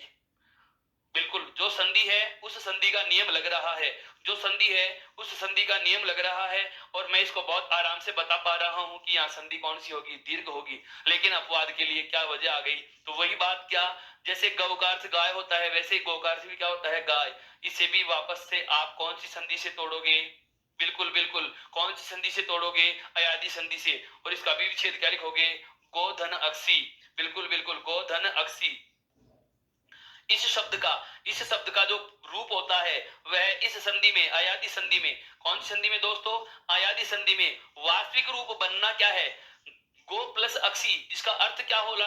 वही गाय की आंख। इसका अर्थ भी क्या होता है? गाय की आंखें। इसका भी अर्थ क्या होता है? गाय की आंखें। लेकिन गोधन अक्षी जो है इस गवाक्ष का सही संधि विच्छेद नहीं है। अगर इस गोधन अक्षी को जोड़ा जाए तो शब्द आपके सामने जो आएगा वह आएगा मित्रों गवक्ष आएगा। कौन सा आएगा? गवक्ष आएगा। क्या आएगा? गवक्ष आएगा। जबकि यहाँ क्योंकि आ की मात्रा हम कहां से लेके आएंगे? अयादि संधि में हमने बहुत अच्छे से जाना है कि आगे वाला पद जुड़े हुए स्वर से आरंभ होगा। किससे आरंभ होगा? जुड़े हुए स्वर से आरंभ होगा। और वैसे पहले ए की मात्रा है, अर्थात यहाँ पर क्या होगा? गो। क्या होगा? गो। गौ नहीं होगा। अर्थात मेरा कहने का आशय यह हुआ कि इसे अपवाद में शामिल करने की वजह यह वाला भी छेद जो नहीं होते हुए भी माना गया। गवेंद्र शब्द को भी अपवाद में शामिल करने की वजह क्या है? यह दूसरा इसका संधि विच्छेद जो नहीं होने के बावजूद भी माना जाता है। अब बात आती है कि सर इनका प्रश्न कैसे पूछा जाता है, इनका वास्तविक व्याख्यान क्या होगा, इनका आप विवरण किस प्रकार से बोलेंगे। तो इसके विवरण को, इसके संपूर्ण जानकारी को मैं कुछ शब्दों में बांधने का प्रयास कर रहा हूं। सुनिए ध्यान से जरा, क्या है ये पांचों शब्द, क्या है वो सुनना। अगर आपको मैं कहूं कि गवाक्ष और गवेंद्र का संधि विच्छेद कीजिए, गवाक्ष और गवेंद्र का संधि विच्छेद कीजिए, तो आपके सामने विकल्प होंगे। बिल्कुल बिल्कुल, आपके सामने जो चार विकल्प होंगे उन चारों में से, उन चारों विकल्पों में ध्यान से पढ़ना इस चीज को कि एक समय में आपको एक ही विकल्प प्राप्त होगा। किन में से? इन दोनों में से। या तो आपके सामने गौ धन इंद्र आएगा या फिर आपके सामने गो प्लस इंद्र आएगा। मैंने जो कहा उसे वापस से समझना, धीरे धीरे बोल रहा हूं, शब्द से बोल, सुनना इसको। गवेंद्र शब्द का, गवेंद्र शब्द का सही संधि विच्छेद होगा। आपके सामने इन दो में से कोई एक विकल्प होगा। यदि दोनों विकल्प दे दिए जाते हैं तो निश्चित रूप से तीसरा या चौथा जो विकल्प होता है उसे ध्यान से पढ़ लेना, वह होगा ए व ब दोनों। ए व ब दोनों। यदि ऐसा कोई विकल्प नहीं दिया जाए जिसमें आपको ये दोनों विकल्प भी हो और उपरोक्त दोनों को चुनाव करने की आपको स्वतंत्रता नहीं दी जाए तो निश्चित रूप से उस प्रश्न को मित्रों डिलीट समझना, गलत समझना। क्यों? क्योंकि इन दोनों शब्दों में ही, चाहे गवेंद्र हो चाहे गवाक्ष हो, अब बोल रहा हूं अपवाद का नियम नंबर जो 2 है वो, बिल्कुल बिल्कुल, अब बोल रहा हूं अपवाद का नियम नंबर 2। उसके बाद आपको मैं समय दूंगा इसका स्क्रीनशॉट लेने के लिए। पहले एक बार नियम सुनिए, उसके बाद स्क्रीनशॉट लेना है। नियम क्या है सुनिए ध्यान से। दो शब्द हैं आपके पास, एक तो है कौन सा, गवाक्ष, और एक शब्द कौन सा है, गवेंद्र। गवाक्ष तथा गवेंद्र में, गवाक्ष तथा गवेंद्र में, बिल्कुल ध्यान से सुनना इनको, गवाक्ष तथा गवेंद्र में दो दो संधियां मानी जाती हैं। एक एक तो वह जो हो रही है, एक एक तो कौन सी, जैसे गवाक्ष में कौन सी है, दीर्घ संधि है, और गवेंद्र में कौन सी संधि है, गुण संधि है। ये तो है ही है, मानी कौन सी गई है दोनों में, एक और अयादी, कौन सी मानी गई है, अयादी संधि मानी गई है। मेरा कहने का आशय यह है कि गवाक्ष और गवेंद्र में दो दो संधियां मानी जाती हैं, और दो दो ही इनके संधि विच्छेद होते हैं, और दोनों ही सही भी होते हैं। अर्थात परीक्षा में एक समय में आपको या तो एक ही संधि का नाम देगा, या फिर एक ही संधि विच्छेद का विकल्प चयन कराएगा। यदि दोनों दे दिए जाते हैं तो तीसरा विकल्प निश्चित रूप से, या चौथा विकल्प निश्चित रूप से आपके सामने होगा। उपरोक्त दोनों, उपरोक्त दोनों, बहुत आराम से समझना इस बात को। दो शब्दों की मैं बात कर चुका हूं, एक तो कौन सा आ गया, गवाक्ष, और एक शब्द कौन सा आ गया, गवेंद्र। इन दोनों शब्दों में दो दो संधियां होती हैं, और दो दो ही इनके संधि विच्छेद होते हैं, और दोनों ही माने जाते हैं, दोनों ही माने जाते हैं। चाहे गवाक्ष आए तो भी सही होगा, गवेंद्र आए तो भी सही होगा। यहां तक की बात आप समझ चुके होंगे मित्रों। अब इसका स्क्रीनशॉट ले लीजिए, ये अपवाद का नियम नंबर 2 हो चुका है। अब उसके बाद हम बात करेंगे नियम नंबर 3 की। बिल्कुल आराम से इसका स्क्रीनशॉट लीजिए। देखिए अब इसकी बात करते हैं तीसरे नियम की, अपवाद का नियम नंबर 3। वापस से आपके जहन में एक बात घूमेगी, कौन सी, मैं नंबर 3 लिखते ही आपके सामने एक शब्द लिखने वाला हूं, कौन सा, रामायण। शब्द कौन सा आ गया मित्रों, रामायण। बिल्कुल बिल्कुल, यह शब्द आ गया है रामायण। और रामायण शब्द के लिए मैंने कहा था कि इसको मैं 2 बार अंडरलाइन करवा चुका हूं, दीर्घ संधि का उदाहरण के रूप में और अयादी संधि में भी। अब आज इसको मैं एक अपवाद की तरीके से आपको बताऊंगा कि रामायण शब्द क्या है। सुनिए, इस रामायण शब्द का जो संधि विच्छेद होता है वह 3 प्रकार से होता है। रामायण शब्द का जो संधि विच्छेद है वो 3 प्रकार से होता है। क्या क्या, रामायण शब्द का जो प्रथम संधि विच्छेद है वह क्या है, राम धन अयन। कौन सा है भाई, राम धन अयन। और ये कौन सी संधि का है, दीर्घ संधि से। कौन सी संधि से होता है, दीर्घ संधि से। इसका मतलब क्या हुआ कि यहाँ पर प्रथम पद का अंतिम वर्ण क्या है, ए है। प्रथम पद का अंतिम वर्ण क्या है, ए, और दूसरे पद का प्रथम वर्ण भी क्या है मित्रों, ए। जब ए और ए योग करता है तो क्या बनता है, आ। अर्थात यहाँ पर हम क्या मान रहे हैं, आ। यहाँ तक की बात समझ में आई। यह तो कौन सी संधि थी, दीर्घ संधि। यह तो कौन सी संधि है, दीर्घ संधि। एक बात। दूसरी बात देखिए, जिसको हम जान चुके थे बहुत पहले, इसका दूसरा जो विच्छेद होता है वह होता है रामई धन अन। कौन सा होता है मित्रों, रामई धन अन। कौन सी संधि से विच्छेद किया, जरा दिमाग लगाएं देखें। मैंने रामायण शब्द का जो दूसरा संधि विच्छेद किया है वह कौन सी संधि से किया है। मैंने रामायण शब्द का जो दूसरा संधि विच्छेद आपके सामने लिखा वह कौन सी संधि से लिख दिया। बिल्कुल इस चीज को समझो, यह जो मैंने दूसरा संधि विच्छेद लिखा है, यह जो मैंने दूसरा संधि विच्छेद लिखा है, ये कौन सी संधि से लिख दिया, अयादी संधि से। कौन सी संधि से लिखा है मित्रों, अयादी संधि से। देखो अयादी संधि का यहाँ पर नियम लग रहा है, सुनिए। अयादी संधि में हमने अभी अभी जो आते ही मैंने आरंभ में आपको पहचान के बताए थे तरीके, आते ही मैंने जो आपके सामने पहचान के तरीके रखे थे उसमें एक चीज आपको बताई थी। एक चीज आपको मैंने क्या बताई थी कि यदि यदि यह और वह वर्ण से पहले, यह और वह वर्ण से ठीक पहले पूरा वर्ण लिखा हुआ मिले और उसमें ए या आ की मात्रा हो। अयादी संधि की पहचान में वापस से दोहरा रहा हूं, यह और वह वर्ण से ठीक पहले वाले वर्ण पे यदि ए या आ में से कोई स्वर जुड़े, वह या यह वर्ण से ठीक पहले वाले वर्ण पे ए या आ में से कोई स्वर जुड़े। यहाँ पर यह से ठीक पहले वाले वर्ण पे कौन सा स्वर जुड़ा हुआ है, आ स्वर जुड़ा हुआ है। तो ए या आ स्वर यदि जुड़ा हुआ होता है, ए या आ स्वर यदि जुड़ा हुआ होता है तो संधि कौन सी होती है, अयादी। बिल्कुल मित्रों, इसको मैं पूरा बना के बता देता हूं। देखो ये अयादी संधि के अकॉर्डिंग रामायण शब्द बनेगा। हम प्रथम पद का अंतिम वर्ण बाहर निकालें तो क्या लिखा जाएगा, रा और मैं के बाद में यहाँ पर निकल के आएगा आई। क्या निकल के आएगा मित्रों, आई। क्योंकि मुझे प्रथम पद का अंतिम वर्ण चाहिए था, प्रथम पद का मुझे अंतिम वर्ण चाहिए था। उसके बाद में दूसरे पद का पहला वर्ण क्या है मित्रों, ए। दूसरे पद का पहला वर्ण क्या है मित्रों, ए। दूसरे पद का पहला वर्ण क्या है, ए। अर्थात दूसरे पद का प्रथम वर्ण और प्रथम पद का अंतिम वर्ण, इन दोनों में योग होकर के क्या होगा, विकार। अब आई के बाद में कोई भी स्वर आए तो आई अपने ही स्थान पर किस में बदलता है दोस्तों, आय में। आई किस में बदल जाएगा, आय में बदल जाएगा। और इधर क्या बचा हुआ है, राम में, और यहां पर क्या है, ए योग न। सबको जोड़िए, देखो सबसे पहले रा, उसके बाद में मैं में आ जोड़ेंगे तो क्या हो जाएगा, मां। उसके बाद में ये में ए जुड़ेगा तो क्या हो जाएगा, ये पूरा। और न इस रे वर्ण की वजह से क्या होता है, अण। रामायण बन गया। अर्थात दूसरा संधि विच्छेद जो रामायण शब्द का था वह कौन सा है? रामई धन अन, रामई धन अन। और तीसरा तीसरा बिल्कुल रामायण शब्द को दो चीजें तो मान लिए, तीसरी चीज क्या है? तीसरी चीज है नैवर्ण का, नैवर्ण का क्या बनना? अणय बनना। क्या बनना दोस्तों? अणय बनना।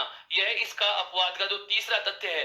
देखो ये पहला इसका, यह इसका दूसरा तथ्य हो गया, और इसके अपवाद का जो तीसरा तथ्य है, इसके अपवाद का जो तीसरा तथ्य है वह न के स्थान पर अणय का बनना। जैसे यहाँ पर इस विच्छेद में देखिए आपने अंत में क्या लिख रखा है? न।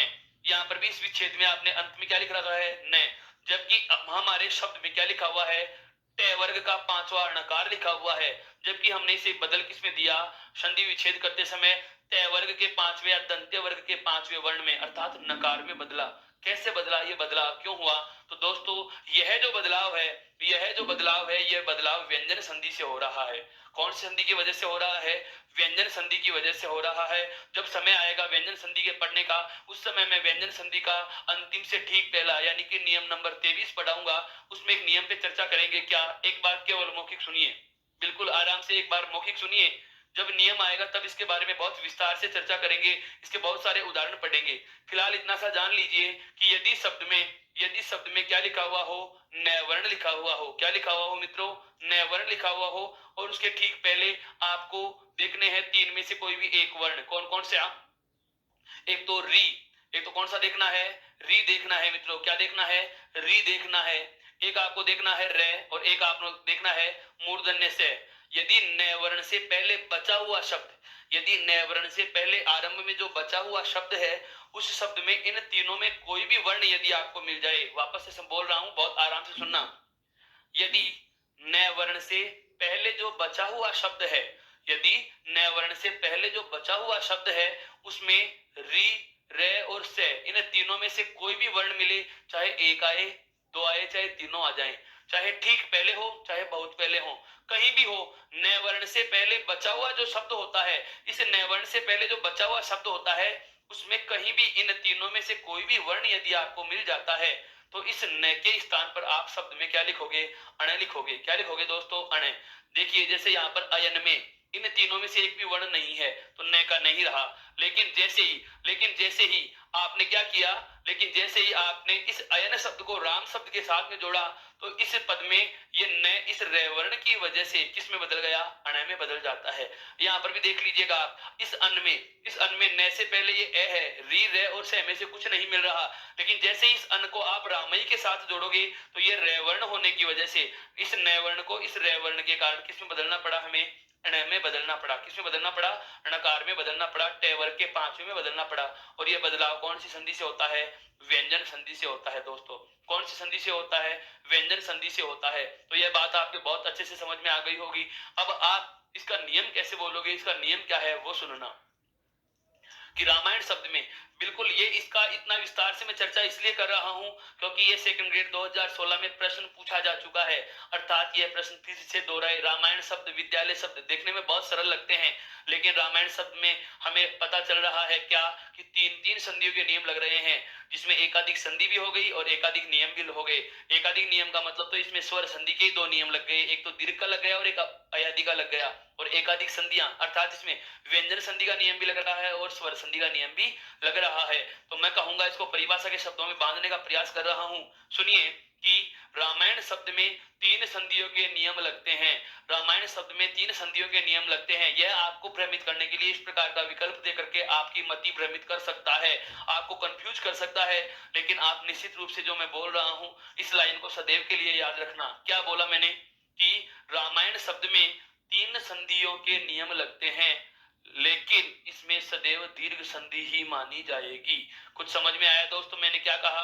कि रामायण शब्द में तीन संधियों के नियम लगते हैं। तीन संधियां कौन कौन सी हो गई? एक तो हो गई आपके दीर्घ संधि, एक हो गई आपके अयादि संधि और एक हो गई कौन सी? आपके व्यंजन संधि। तो रामायण शब्द में तीन संधियों के नियम लगते हैं, लेकिन इसमें केवल एक ही, बिल्कुल, लेकिन इसमें केवल एक ही संधि और वह भी कौन सी?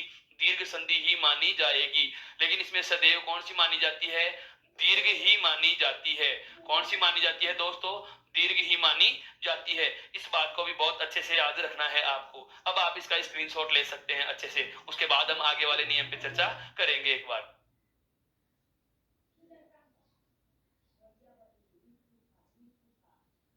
तीन नियम हो चुके हैं अपने। कितने नियम हो चुके हैं? 3। अब बात करते हैं हम आगे। देखिए चौथा,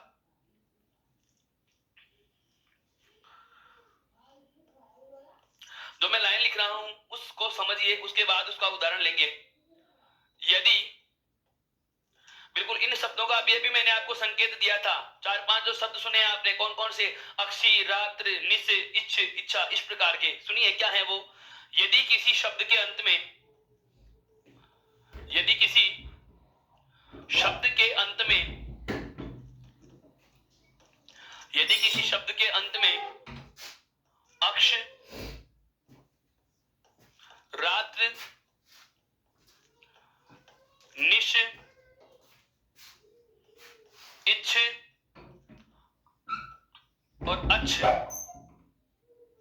यदि किसी शब्द के अंत में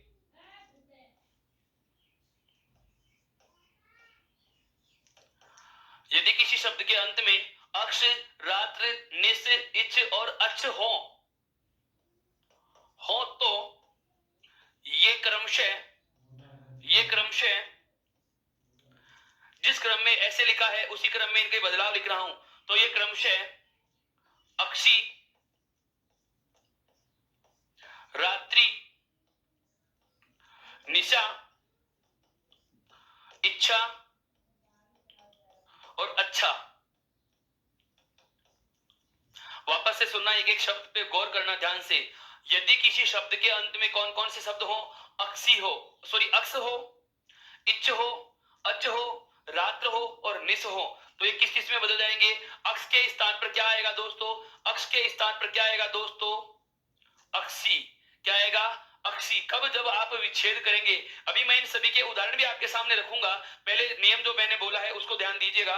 अक्स के स्थान पर क्या हो जाएगा? अक्सी हो जाता है। अगर किसी शब्द के अंत में अक्ष जुड़ा हुआ है तो उसका विच्छेद करते समय क्या लिखा जाएगा? अक्सी लिखा जाएगा। आपको विकल्प देकर के भ्रमित कर सकता है। शब्द बता रहा हूं, जैसे इसका एक उदाहरण आता है प्रत्यक्ष शब्द। कौन सा शब्द है? प्रत्यक्ष शब्द आ गया।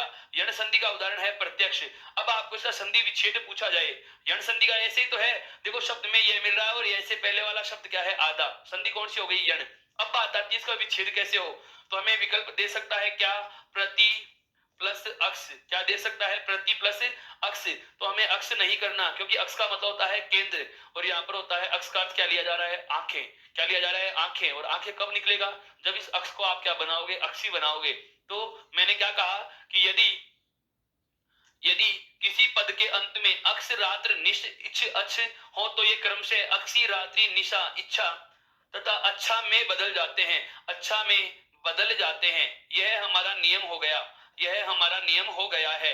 अब बात करते हैं उदाहरणों की। तो अक्ष के स्थान पर क्या करना है? अक्षी करना है। अर्थात प्रत्यक्ष शब्द का संधि विच्छेद क्या होगा? प्रतियोग अक्षी। क्या होगा? प्रतियोग अक्षी। एक बात। दूसरी बात, दूसरा शब्द जो हमें दिया गया है वह कौन सा है? रात्र। अर्थात रात्र के स्थान पर क्या हो जाएगा मित्रों? रात्रि हो जाएगा। रात्र के स्थान पर क्या हो जाएगा?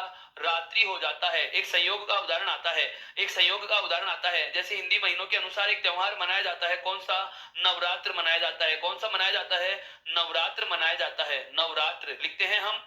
इस नवरात्र का यदि आप विच्छेद करते हो तो इसका टुकड़ा होता है, देखो, नव धन रात्रि। नव धन रात्रि, 9 रातों का समूह है। 9 रातों का समूह है। एक त्योहार के रूप में माँ दुर्गा के, बिल्कुल माँ दुर्गा के पूजनीय त्योहारों के रूप में मनाया जाता है। कौन सा? नवरात्रि। 9 रातों का समूह है, 9 रातों का समूह है। अर्थात किसी पद के अंत में रात्र जुड़ा हुआ हो तो उसका अर्थ क्या निकलता है? रात्रि निकलता है। क्या निकलता है मित्रों? रात्रि निकलता है। और यदि किसी शब्द के अंत में क्या जुड़ा हुआ हो? निशा, सॉरी निश जुड़ा हुआ हो। क्या जुड़ा हुआ हो? निश जुड़ा हुआ हो, तो उसके स्थान पर क्या हो जाएगा? निशा हो जाता है। ध्यान देना, यदि किसी पद के अंत में क्या जुड़ा हुआ हो? निश, तो उसके स्थान पर क्या हो जाएगा मित्रों? निशा हो जाता है। जैसे एक शब्द लिख रहा हूं मैं आपके सामने, शब्द है अहरनिश। क्या है शब्द? अहरनिश। हालांकि यह शब्द हम एहन की संधि जब पढ़ेंगे व्यंजन संधि के ठीक बाद, उस समय आएगा, लेकिन अभी मैं इसका संधि विच्छेद बता देता हूं। ये इसलिए बता रहा हूं कि हमें यह चीज समझनी है कि निश के स्थान पर क्या बदलाव हुआ। तो देखिए, निश के स्थान पर हो जाता है निशा। एहरनिश का जो संधि विच्छेद होता है वह होता है एहन धन निशा। क्या होता है? एहन धन निशा। एहन का अर्थ होता है दिन, एहन का अर्थ होता है दिन, और निशा किसका पर्यायवाची है? रात्रि का। अर्थात एहरनिश का शाब्दिक अर्थ क्या होता है? दिन रात। एन एहरनिश का शाब्दिक अर्थ क्या होता है मित्रों? दिन रात होता है। एहरनिश का संधि विच्छेद क्या हो गया? एन धन निशा। क्या हो गया? एन धन निशा। मेरा कहने का आशय यह है कि यदि किसी शब्द के अंत में निश हो तो उसके स्थान पर विच्छेद करते समय क्या लिखा जाएगा? निशा लिखा जाएगा। क्या लिखा जाएगा? निशा लिखा जाएगा। अब आता है कौन सा? यदि किसी पद के अंत में इच्छ हो तो उसके स्थान पर क्या लिखा जाएगा? इच्छा लिखा जाएगा। क्या लिखा जाएगा मित्रों? इच्छा लिखा जाएगा। अब इच्छा लिखा जाएगा, जैसे एक उदाहरण आता है, बिल्कुल एक गुण संधि का उदाहरण लिख रहा हूं मैं आपके सामने। शब्द आपने पढ़ा होगा, बिल्कुल बिल्कुल शब्द आपने पढ़ा होगा, कौन सा? यथेच्छ। शब्द आपने पढ़ा होगा यथेच्छ। यथा धन इच्छा। अव्ययी भाव समास में भी हम इसको पढ़ेंगे। इसका संधि विच्छेद क्या होता है? यथा धन इच्छा। इच्छा के अनुसार। यथा धन इच्छा। अगर इसका इच्छ का इच्छ ही लिखते तो ये क्या होता है? यथा धन इच्छ। क्या होता है? यथा धन इच्छ। जब इसका संधि विच्छेद क्या होता है? यथा धन इच्छा। क्या होता है मित्रों? यथा धन इच्छा। मेरा कहने का आशय यह है कि यदि किसी शब्द के अंत में इच्छ हो तो उसके स्थान पर क्या लिखा जाएगा? इच्छा लिखा जाएगा। क्या लिखा जाएगा? इच्छा लिखा जाएगा। और अंत में है कौन सा? अच्छ। और अच्छ का स्थान पर हम क्या बना लेंगे? अच्छा बना लेंगे। अंत में अच्छ के स्थान पर क्या बना लेंगे? अच्छा बना लेंगे। मेरा कहने का आशय यह है कि यदि किसी पद के अंत में अच्छ की ध्वनि का योग हो रहा है तो उसके स्थान पर क्या लिखा जाएगा? अच्छा लिखा जाएगा। एक यण संधि में उदाहरण आता है आपके सामने, मैं बता देता हूं। एक शब्द आता है, देखो शब्द आपने पढ़ा होगा स्वच्छ। शब्द आपने क्या पढ़ा होगा? स्वच्छ। इसके अंत में किसकी ध्वनि आती है? अच्छ की ध्वनि आ रही है। लेकिन जब इसका संधि विच्छेद करेंगे तो इसका संधि विच्छेद होता है सुधन अच्छा। सुधन अच्छा। अर्थात जो स्वच्छ में जुड़ा हुआ अंतिम पद अच्छ है वह किस में बदल गया? अच्छे में बदल गया। जो सुंदर भी है और अच्छा भी है, जो साफ भी है और अच्छा भी है, उसे क्या कहेंगे? स्वच्छ कहेंगे। मेरा कहने का आशय यह है कि यदि किसी शब्द के अंत में, ध्यान से समझना, पूरा नियम भी लिखा है, मैंने इनके उदाहरण भी लिख दिए हैं आपके सामने, इनमें से कोई सा भी, और ये कोई अपवाद के रूप में नहीं, इनके तथ्य आपको ध्यान रखने हैं। ये अपवाद किस नहीं है, ये शब्द पूर्णता के कंसेप्ट हैं जो मैंने एक अपवाद के तथ्य से आपको जोड़कर पढ़ाए हैं ताकि आपको ये पता रहे। और इनके लिए किसी प्रकार के कोई नियम की आवश्यकता नहीं है। ये अपने आप में पूर्णतः बिल्कुल बिल्कुल ये आपके मूल संधियों के उदाहरणों में आते हैं। यथेच शब्द बहुत बार आया हुआ है, संधि में भी और समास में भी आता है। अव्ययी भाव समास के उदाहरणों में भी आता है। प्रथम पद अव्ययी भाव समास है ये। जब हम समास के बारे में चर्चा करेंगे मैं फिर से इस शब्द का दोहरान करूंगा, ध्यान रहे। यण संधि में शब्द आता है स्वच्छ वाला। संयोग का पद है नवरात्र। संयोग का पद कौन सा है? नवरात्र। एन की संधि में महत्वपूर्ण उदाहरण आता है एहरनिश का। एन की संधि जब हम पढ़ेंगे तो हमारे सामने एक महत्वपूर्ण शब्द आएगा, कौन सा? एहरनिश आएगा। इसके अलावा एक जो आप पढ़ते हो, कौन सा? बार बार हम एक उक्ति भी बोलते हैं, प्रत्यक्ष को प्रमाण की आवश्यकता नहीं होती।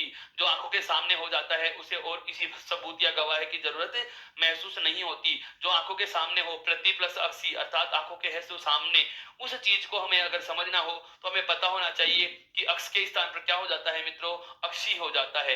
क्या हो जाता है? अक्षी हो जाता है। तो नियम क्या हो गया? वापस से सुन लेना एक बार, कि यदि किसी शब्द के अंत में अक्ष, रात्र, निश, इच्छ या अच्छ हो तो ये क्रम से अक्षी, रात्रि, निशा, इच्छा या अच्छा में बदल जाते हैं। इसका भी आप स्क्रीनशॉट ले सकते हैं बहुत अच्छे से।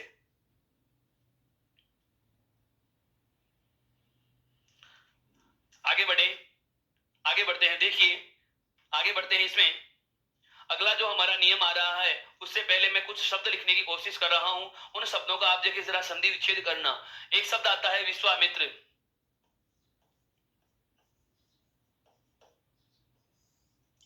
बिल्कुल, एक शब्द आता है विश्वामित्र। एक शब्द आता है प्रभु दयाल। एक शब्द आता है मूसलाधार।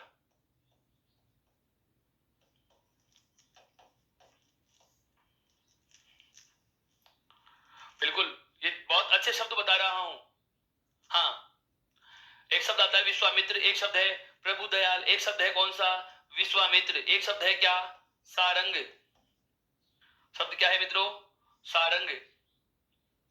और एक शब्द क्या है? पतंजलि। शब्द क्या है मित्रों? पतंजलि। मैं इन सभी पे चर्चा करूंगा, इन सभी पे चर्चा करूंगा।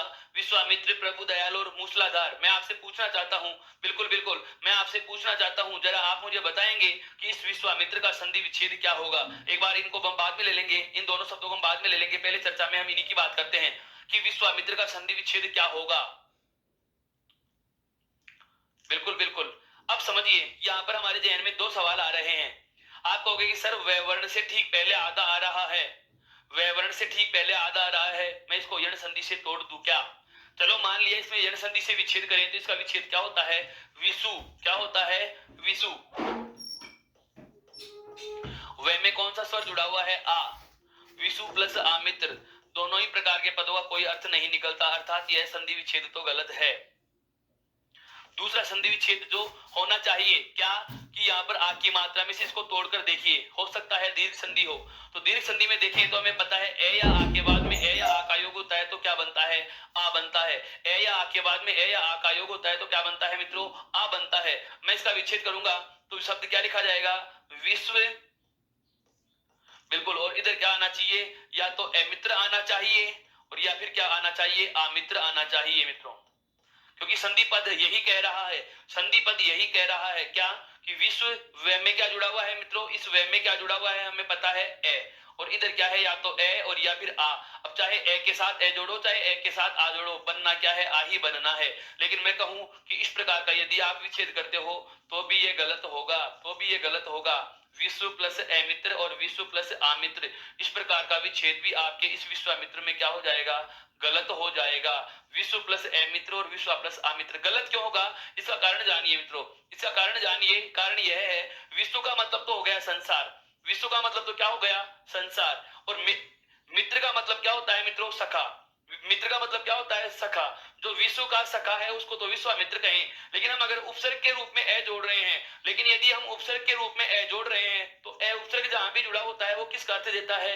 नहीं का। तो इस पूरे शब्द का अर्थ क्या हो गया? इस पूरे शब्द का अर्थ क्या हो गया? जो बिल्कुल बिल्कुल समझना इस बात को, कि जो पूरे मित्र का सखा नहीं था क्या उसे विश्वामित्र कहा गया, या जो पूरे मित्र का सखा है उसे विश्वामित्र कहा जाएगा?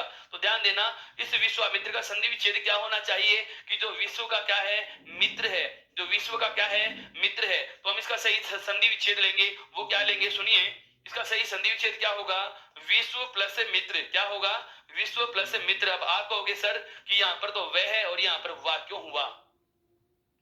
बिल्कुल, बहुत अच्छे से समझना है, बहुत रेयर चीजें आपके सामने रख रहा हूं मित्रों। ऐसा पढ़ लो हिंदी व्याकरण को कि कहीं से किसी प्रकार की कोई शंका ही ना रहे।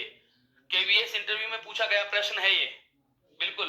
केवीएस, हाँ बिल्कुल, केवी के स्कूल के इंटरव्यू में पूछा गया है, टीजीटी की पोस्ट पे पूछा गया था क्या, कि विश्वामित्र का सही संधि विच्छेद क्या होना चाहिए? विश्व प्लस अमित्र, विश्व प्लस मित्र और विश्व प्लस आमित्र, या उपरोक्त में से कोई नहीं। ध्यान दीजिएगा, यहाँ पर ये दीर्घ स्वर संधि का अपवाद है। कौन सी संधि का अपवाद है?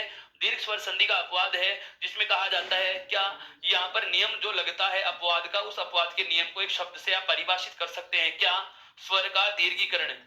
स्वर का क्या कर रहा है? यहाँ पे दीर्घीकरण करना पड़ रहा है। क्या करना पड़ रहा है? दीर्घीकरण। अर्थात व का हमें क्या बनाना पड़ रहा है? वाह बनाना पड़ रहा है। यहाँ से ए या आ हमें हटाना पड़ा, क्यों? अगर यहाँ पर ए जोड़ दिया जाए, थोड़ी देर के लिए समझना, यदि यहाँ पर इस विश्वामित्र में मैं ए जोड़ देता हूं, क्या जोड़ देता हूं? ए जोड़ देता हूं, विश्व प्लस ए मित्र बना देता हूं, तो ए उपसर्ग के रूप में मित्रों हमेशा किसका अर्थ देता है? नहीं का अर्थ देता है। किसका अर्थ देता है? नहीं का। अर्थात जो पूरे विश्व का सखा नहीं है उसे विश्वामित्र कहा जाता है। यह पूर्णतः गलत होगा। जो पूरे मित्र का सखा है उसे ही विश्वामित्र कहा गया, अर्थात यहाँ ए का लिखना उचित नहीं है। इसका सही संधि विच्छेद क्या होगा? विश्व योग मित्र, विश्व योग मित्र होगा। एक चीज अब आता है कौन सा? दूसरा शब्द कौन सा? प्रभु दयाल। यहाँ पर भी देखो, प्रभु में हु क्या हो रहा है? बड़ा, जबकि आता कौन सा है? छोटा। इसका संधि विच्छेद क्या होगा? प्रभु योग दयाल, प्रभु योग दयाल। अब हमें पता है कि दीर्घ ऊ कब बनता है? जब लघु ऊ के साथ में लघु ऊ का योग हो, जब छोटे ऊ के साथ छोटा ऊ जुड़े, या छोटे ऊ के साथ बड़ा ऊ जुड़े, जब बड़े ऊ के साथ में बड़ा ऊ जुड़े, चाहे बड़े ऊ के साथ में छोटा ऊ जुड़े, अर्थात दोनों तरफ ऊ और बड़ा ऊ का समान स्वर समूह योग करता है तो बड़ा ऊ बनता है। जबकि यहाँ पर तो देखिए बड़े ऊ के बाद में वर्ण का योग हो रहा है और शब्द में हमने ऊ को क्या लिख दिया? दीर्घ लिख दिया। यहाँ भी क्या हो रहा है मित्रों? स्वर का दीर्घीकरण हो रहा है। क्या हो रहा है मित्रों? स्वर का दीर्घीकरण हो रहा है। और ठीक उसी प्रकार से इस मूसलाधार को हम जिसको कहते हैं बहुत अधिक मात्रा में, इसका भी वही प्रकार से या उसी तरीके से हम क्या करेंगे? विच्छेद करेंगे। इसका क्या होता है, मूसल प्लस धार। क्या होता है, मूसल प्लस धार, बहुत ज्यादा तेज मात्रा में जिसकी धार आ रही है, मूसलाधार जिसे कहा जाता है। तो यहाँ पर ल की जगह क्या बना दिया, ला। यहाँ भी क्या होता है, स्वर का दीर्घीकरण होता है। तो जो भी आपका नंबर चल रहा है, जैसे अपवाद के नियमों की बात करें तो इसके ठीक पहले वाला चौथा नंबर का अपवाद था, तो आप इसे पांचवा नंबर दे सकते हो। कौन सा नंबर दे सकते हो, पांचवा नंबर दे सकते हो। और ये कौन सी संधियां चली जाएंगी या किस संधि में गिनेंगे, तो आप इसको कह सकते हो दीर्घ संधि में। कौन सी में गिनेंगे, इनमें दीर्घ संधि में। मेरा कहने का मतलब यह है, संधि में दो ही प्रकार का प्रश्न होगा। पहला तो क्या, दिए गए शब्द का संधि विच्छेद क्या होता है, सभी का संधि विच्छेद मैंने आपके सामने रख दिया। विश्वामित्र दे तो क्या देना है, विश्व प्लस मित्र, चाहे अमित्र ऑप्शन में हो चाहे अमित्र विकल्प में हो, लेकिन आपको चुनना किसे है, केवल मित्र को चुनना है। किसको चुनना है, केवल मित्र को चुनना है।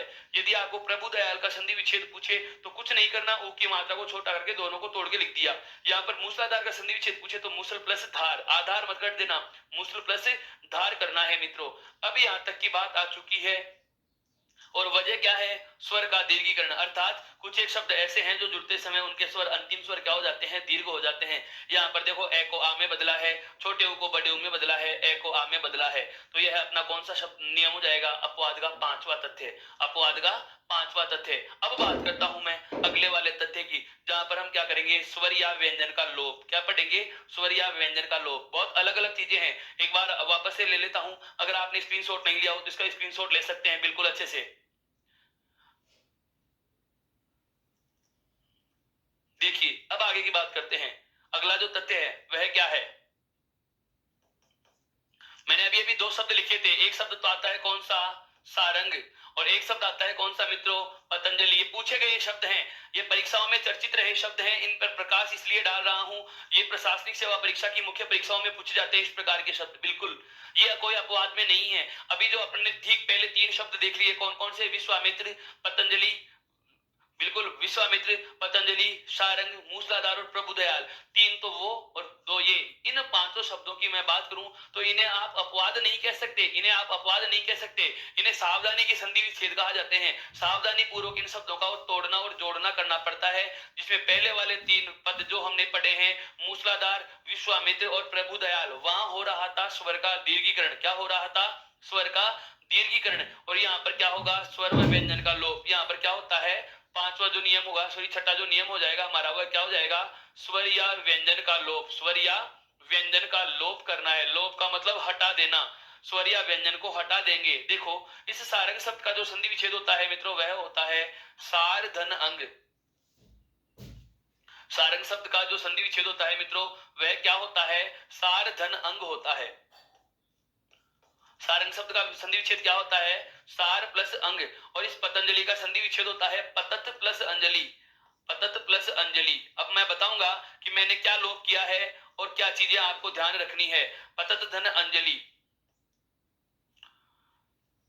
सारंग का संधि विच्छेद क्या होगा, सार धन अंग, और पतंजलि का संधि विच्छेद क्या होगा, पतत धन अंजलि। क्या, देखो, प्रथम पद का अंतिम वर्ण और दूसरे पद का प्रथम वर्ण जुड़कर संधि करते हैं, यह चीज हमें बहुत अच्छे से पता है। प्रथम पद का अंतिम वर्ण क्या है मित्रों, ए। क्या है मित्रों, ए। और दूसरे पद का पहला वर्ण भी क्या है, ए। और आगे क्या लिखा हुआ है, क वर्ण लिखा हुआ है। देखिए, ए और ए जब जुड़ते हैं तो दीर्घ संधि में क्या बनता है, आ। इधर क्या लिखा हुआ रह गया, सा, रे और ए का योग क्या बन गया, आ। और उसके बाद में क्या लिखा हुआ है, क। ये अनुस्वार का अनुस्वार, अनुस्वार का अनुस्वार है। अब देखिए, इन सबको जोड़ें तो सा का तो सा, रे में आ जोड़ेंगे तो क्या बनेगा, रा, और उसके बाद अनुस्वार और क्या लिखा जाना चाहिए, ग। शब्द क्या बन गया, सारांग। क्या बन गया, सारांग। जबकि शब्द हमारा क्या है, सारंग है। शब्द हमारा क्या है, सारंग। बहुत अच्छे से समझो, यहाँ भी आप आ सकते हैं, यहाँ भी आप आ सकते हैं। देखो, अगर मैं बात करूं व्यंजन संधि में नियम आता है, व्यंजन संधि में जब सैगोस के नियम पढ़ेंगे, या मैं कहूं ओवरऑल व्यंजन संधि का पहला नियम, ओवरऑल व्यंजन संधि का पहला नियम क्या कहता है, एक एक शब्द पे गौर करना। हम बिल्कुल अगले ही पल व्यंजन संधि आरंभ करने वाले हैं, उससे ठीक पहले मैं आपको इस बातें बताऊंगा, तो उस चीज को समझिए। एक जरा सा हिंट दे रहा हूं आपको, बहुत अच्छी शुरू कर रहा हूं, बहुत अच्छे से शुरुआत देंगे व्यंजन संधि को। जैसे आपने इस स्वर संधि को बहुत विस्तार से, बहुत आराम आराम से, बहुत मनोयोग से पढ़ा है, ठीक उसी प्रकार से उसके भी आपको बहुत अलग तथ्य और अलग कंसेप्ट मिलेंगे। देखो, क्या व्यंजन संधि में नियम आएगा कि यदि किसी भी वर्ग का मतलब क, च, ट, त और प, जो 5 लाइनें या 5 वर्गीय व्यंजन जो हमने पढ़े हैं 25 वर्णों में, उनके जो पहले पहले वर्ण नहीं होते क्या, जैसे क वर्ग का पहला वर्ण क है, च वर्ग का पहला वर्ण च है, ट वर्ग का पहला वर्ण ट वर्ग का पहला वर्ण त और प वर्ग का पहला वर्ण प ही होता है। तो मैं कहूं यदि किसी भी वर्ग के प्रथम वर्ण के बाद किसी स्वर का योग हो, क्योंकि स्वर सघोष होते हैं, स्वर क्या होते हैं, सघोष होते हैं, तो यदि किसी भी वर्ग के प्रथम वर्ण के बाद किसी सघोष वर्ण का योग होता है तो पहला वर्ण अपने ही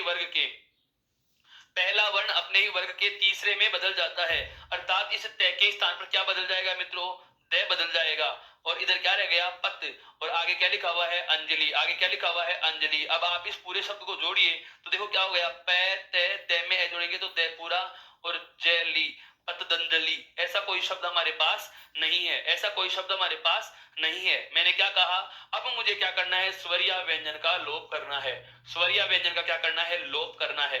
अब आती है बात क्या, सर इनका संधि विच्छेद कैसे होगा, संधि विच्छेद कैसे होगा। तो मित्रों जो संधि विच्छेद आपने ऊपर किया है सार अंग का, तो सार प्लस अंग और पतंजलि का पतत प्लस अंजलि, संधि विच्छेद यही सही है, बिल्कुल। अब मैं करूंगा यहाँ पर स्वर और व्यंजनों का लोप, वो चीज जानिए। देखिए सारंग में, देखिए इस सारंग में कौन से, बिल्कुल इस सारंग में कौन से स्वर का लोप हो रहा है या किसका लोप हो रहा है, वह चीज ध्यान रखनी है। तो ए और ए के जुड़ने से क्या बनना चाहिए था, आ बनना चाहिए था, क्या बनना चाहिए था, आ बनना चाहिए था। लेकिन इस प्रथम ए का हमने क्या किया है मित्रों, इसमें लोप किया है, क्या किया है, लोप किया है। जैसे ही आप इस प्रथम ए का लोप कर दोगे तो शब्द बच जाएगा क्या, सार प्लस अंग, सार प्लस अंग। अब सार प्लस अंग आपके सामने बचा हुआ है, सार प्लस अंग आपके सामने बचा हुआ है, तो नया रूप देखो क्या आ जाएगा, नया रूप क्या आ जाएगा, सा, रे में ए जोड़ेंगे तो रे पूरा, अनुस्वार है ऊपर अनुस्वार और के, सारंग बना देंगे। अर्थात हमने क्या किया है, इस रे में जो जुड़ा हुआ स्वर था, इस रे में जो जुड़ा हुआ स्वर था, प्रथम पद के अंतिम वर्ण के रूप में जो जुड़ा हुआ स्वर था, उसका क्या किया है मित्रों, लोप किया है। यह चीज हमें ध्यान रखने की है। दूसरी बात, इधर पतंजलि में क्या करना है, वही पहले तो व्यंजन का लोप करो, उसके बाद में हमें लोप किसका करना है, अंतिम स्वर ध्वनि का, अर्थात प्रथम पद की अंतिम स्वर ध्वनि का लोप करो। अब अंतिम स्वर ध्वनि यहाँ पर नहीं मिल रही, अंतिम स्वर ध्वनि की जगह में क्या मिल गया, व्यंजन मिल गया। तो पहले तो इसका व्यंजन हटाएंगे, व्यंजन हटा दिया, उसके बाद में हमें नंबर 2 पे यहाँ पर क्या मिल रहा है, व्यंजन मिल रहा है, फिर पूरा। तो इस व्यंजन को आधा करेंगे, क्यों, क्योंकि यहाँ से स्वर भी हटाना था, तो तय का ए हटा दिया, तो शब्द क्या बच गया, पद प्लस अंजलि, क्या बन गया, पद प्लस अंजलि। और अब आप इन दोनों को जोड़ करके लिख सकते हैं, शब्द क्या बन जाएगा आपका, देखो पे का तो पे और तय को पूरा करेंगे इस एक की वजह से, तो क्या बन जाएगा, पत, और आगे क्या लिखा हुआ है, जली, अनुस्वार और जली, पतंजलि का पतंजलि। अर्थात ये दो जो शब्द हैं ये है स्वर और व्यंजन लोप के आधार पर, ये भी दीर्घ स्वर संधि में ही पढ़े जाते हैं। कौन सी संधि में पढ़े जाते हैं, दीर्घ स्वर संधि में ही पढ़े जाते हैं, जिन्हें कहा जाता है स्वर या व्यंजन का लोप। और जो पहले हमने किया था स्वर का दीर्घीकरण या स्वर का आगम किया था, वो अलग चीज थी, ये वाला तथ्य अलग है। मित्रों आप इसका भी स्क्रीनशॉट ले सकते हैं।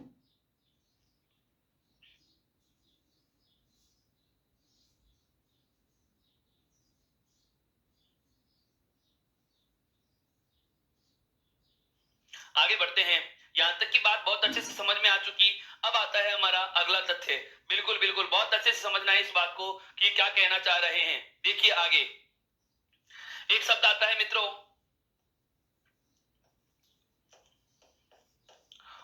अद्रोष्ट, और एक शब्द आता है मित्रों दंतोष्ट। मैं उन सभी तथ्यों को शामिल कर रहा हूं जो हमें भ्रमित कर सकते हैं। अद्रोष्ट अगर ऐसा लिखा हुआ नहीं आएगा तो ये अद्रोष्ट ऐसे भी लिखा हुआ आ सकता है, ये दंतोष्ट ऐसे भी लिखा हुआ आ सकता है। बदलाव क्या किया है, यहाँ पर मैंने वृद्धि स्वर का प्रयोग किया है, यहाँ पर गुण स्वर का प्रयोग किया है। अर्थात एक मात्रा लगा के ओ लिखो चाहे दो मात्रा लगा के ओ लिखो, ओ की मात्रा लगाओ चाहे औ की मात्रा लगाओ, कंडीशन क्या है, यह भी वृद्धि की दृष्टि से शुद्ध माना जाता है और यह भी वृद्धि की दृष्टि से शुद्ध माना जाता है। अर्थात ये दोनों शब्द दोनों तरीकों से लिखे जाते हैं, ये दोनों शब्द दोनों तरीकों से लिखे जाते हैं। हो सकता है ये चीज मैंने क्यों शामिल की, बिल्कुल यह बात हमारे जानने की है कि यह चीज मैंने क्यों शामिल की है, दंतोष्ट वाली और एक कौन सी अद्रोष्ट वाली। यह बात मैंने शामिल इसलिए करी है मित्रों, ध्यान देना, मेरे एक शब्द पे गौर करना, कि हो सकता है आपको अद्रोष्ट दे दे, अद्रोष्ट दे दे तो आप इसका संधि विच्छेद करोगे अधर धन औष्ठ, अधर धन औष्ठ, इसमें तो आपको कोई दिक्कत नहीं आई। क्यों? क्योंकि आपको पता है कि ए या आ के बाद ओ या औ मिले तो औ बनता है, औ बना दिया। लेकिन यदि यह वाला शब्द आपको नहीं दिया जाए, यह वाला शब्द आपको नहीं दिया जाए और आपको अधरोष्ट दे दिया जाए, तो इसका तो संधि विच्छेद गुण संधि के अकॉर्डिंग होना चाहिए। क्या? अधर प्लस उष्ट। क्या होना चाहिए? अधर प्लस उष्ट, जो कि पूर्णतः गलत है। आपको चाहे एक मात्रा लगा के ओ दे, चाहे दो मात्रा लगा के ओ दे, इन दोनों शब्दों में ध्यान रखना है।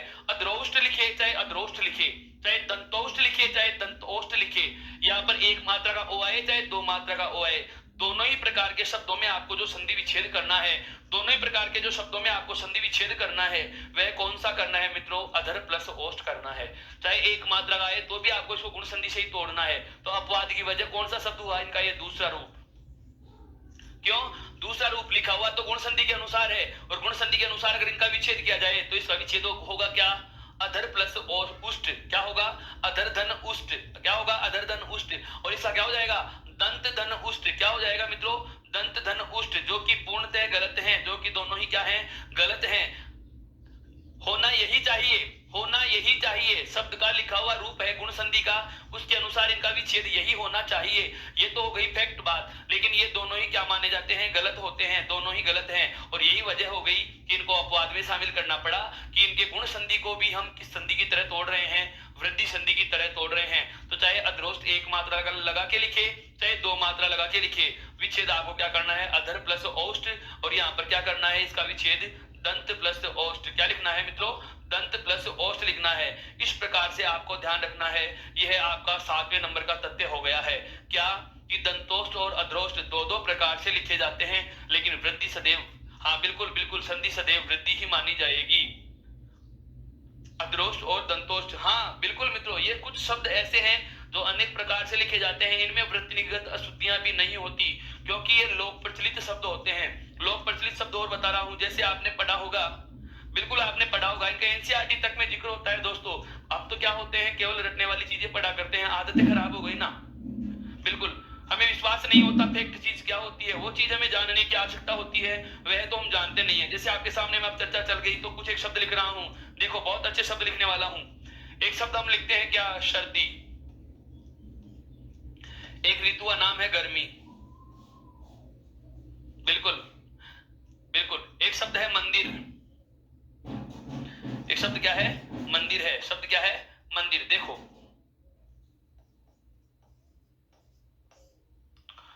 अब इन तीनों शब्दों से समझना, सर्दी ऐसे भी लिखी जाती है, गर्मी में भी रे पूरा लिखा जाता है, और मंदिर में बहुत बार ऐसे भी लिख दिया जाता है, मिंदर। और एक और आता है मंदर। ध्यान दे लेना मित्रों, बहुत अलग चीज बता रहा हूं, आपने कहीं सुना नहीं होगा। सर्दी में रे पूरा आए चाहे आधा आए, दोनों शब्द वृत्ति की दृष्टि से शुद्ध होते हैं। दोनों ही शब्दों का मतलब क्या होता है? शीत ऋतु। कौन सी ऋतु? शीत, अर्थात जो ठंड वाली ऋतुएं होती हैं उसको आप सर्दी में रे पूरा लिखो और चाहे रे को आधा लिखो, दोनों ही स्थितियों में शब्द शुद्ध होगा। ये एनसीईआरटी तक ने स्वीकार किया है। गर्मी में चाहे रे पूरा लिखो चाहे आधा लिखो, आपने पढ़ा भी होगा बहुत बार। जैसे गर्म, इसका भी मतलब क्या होता है? जिसका तापमान ज्यादा हो। और हम कहें तो गर्म, अर्थात इसका भी मतलब क्या होता है? जिसका तापमान उच्च हो या ज्यादा हो। मंदिर, मिंदर और मंदर, क्योंकि ये काव्य में लिखा जाता है, मंदिर के बीच रहने वाली। जैसे शिवाजी के, हमें बिल्कुल बिल्कुल महाकवि भूषण का जब काव्य पढ़ते हैं शिवाजी का शौर्य, तो उसमें ये लाइनें आती हैं। हाँ बिल्कुल, ये बहुत अच्छी चीजें हैं, हमें ध्यान रखनी है। केवल रटने वाली बातें ही नहीं पढ़नी, हिंदी भाषा और व्याकरण का रटने वाला अध्ययन नहीं करे। पाठ्यक्रम पूरा करना ही उद्देश्य नहीं होना चाहिए, उसके साथ यह भी होना चाहिए कि हमें भाषा पर नियंत्रण स्थापित करना है, इसे सीखना है, इसे सीखना है। इसलिए बहुत विस्तार से, बहुत आराम आराम से इस सेशन को पूरा करना है हमें। और हर एक छोटे से छोटू, बिल्कुल बिल्कुल छोटे से छोटे पहलू पर बहुत बारीकी से हम बात कर रहे हैं। हाँ दोस्तों, ये सब चीजें आपको लिखी हुई मिलेंगी नोट्स में। ऐसा कुछ भी नहीं है कि मैं कुछ छोड़ूंगा। जो आपको मैं बोर्ड पे बोल बोल के बता रहा हूँ, लिख के बता रहा हूँ, ये सब चीजें आपको लिपिबद्ध रूप में मिलेंगी। आप बस केवल देरी कर रहे हैं, तो ई उत्कर्ष ऐप को इंस्टॉल करने की देरी कर रहे हैं। वहां से नोट्स आपको पीडीएफ के फॉर्मेट में उपलब्ध हो जाएंगे। जो भी निर्धारित शुल्क होता है, बहुत बहुत ही अल्प मात्रा में आपसे शुल्क लिया जाएगा और आपको पूरा का पूरा मैटर वीडियो सहित आपको प्रोवाइड किया जा रहा है। तो आप उसका लाभ लें, उसको इंस्टॉल करें। टेलीग्राम ऐप से भी यदि आप अभी तक नहीं जुड़े तो आप उसे भी ज्वाइन कीजिए। हाँ बिल्कुल, और इस चैनल को भी अभी आपने लाइक और शेयर और सब्सक्राइब नहीं किया, बेल आइकन को प्रेस नहीं किया, तो ये वाला कार्य भी आप करें ताकि आपको हर प्रकार का नोटिफिकेशन प्राप्त हो सके।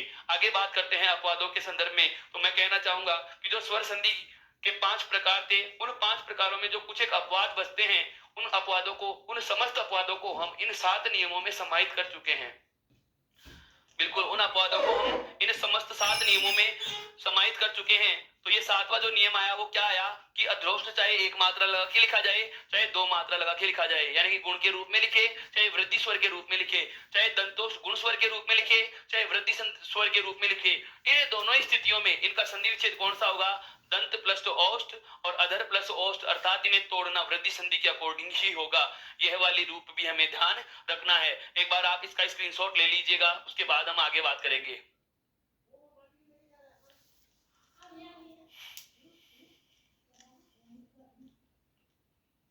यहां तक की बात समझ में आ जाने के बाद एक बार वापस से दोहरा देता हूं, अब तक हमने क्या पढ़ा है।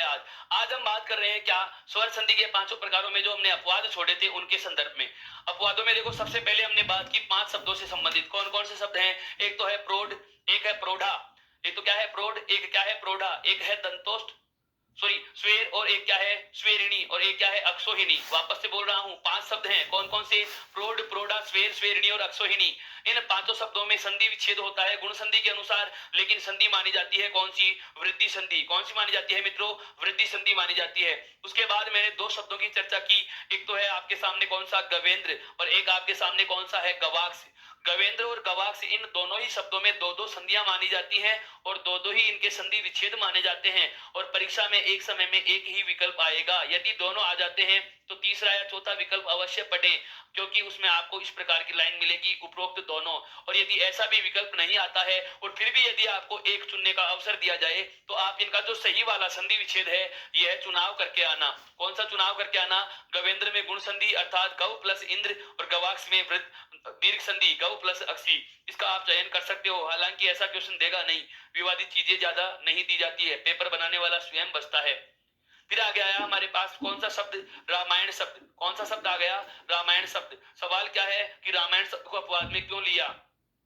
तो मित्रों ध्यान देना, रामायण शब्द ऐसा है जिसमें एक शब्द में 3 संधियां मानी जाती हैं, जिसमें दीर्घ संधि का नियम भी लग रहा है, अयादि संधि का नियम भी लग रहा है, और एक व्यंजन संधि का नियम भी यहाँ पर लागू हो रहा है। तो दीर्घ संधि में 3 संधियों के नियम लागू होते हैं। कौन कौन सी के? दीर्घ स्वर संधि का, व्यंजन संधि का और एक अयादि संधि का। लेकिन परीक्षा में सदैव, चाहे कैसे भी प्रश्न आए, आंसर सदैव कौन सा होगा? दीर्घ ही मानी जाएगी। रामायण के नाम से तो केवल एक संधि का याद रखना है नाम, कौन सी का? दीर्घ का।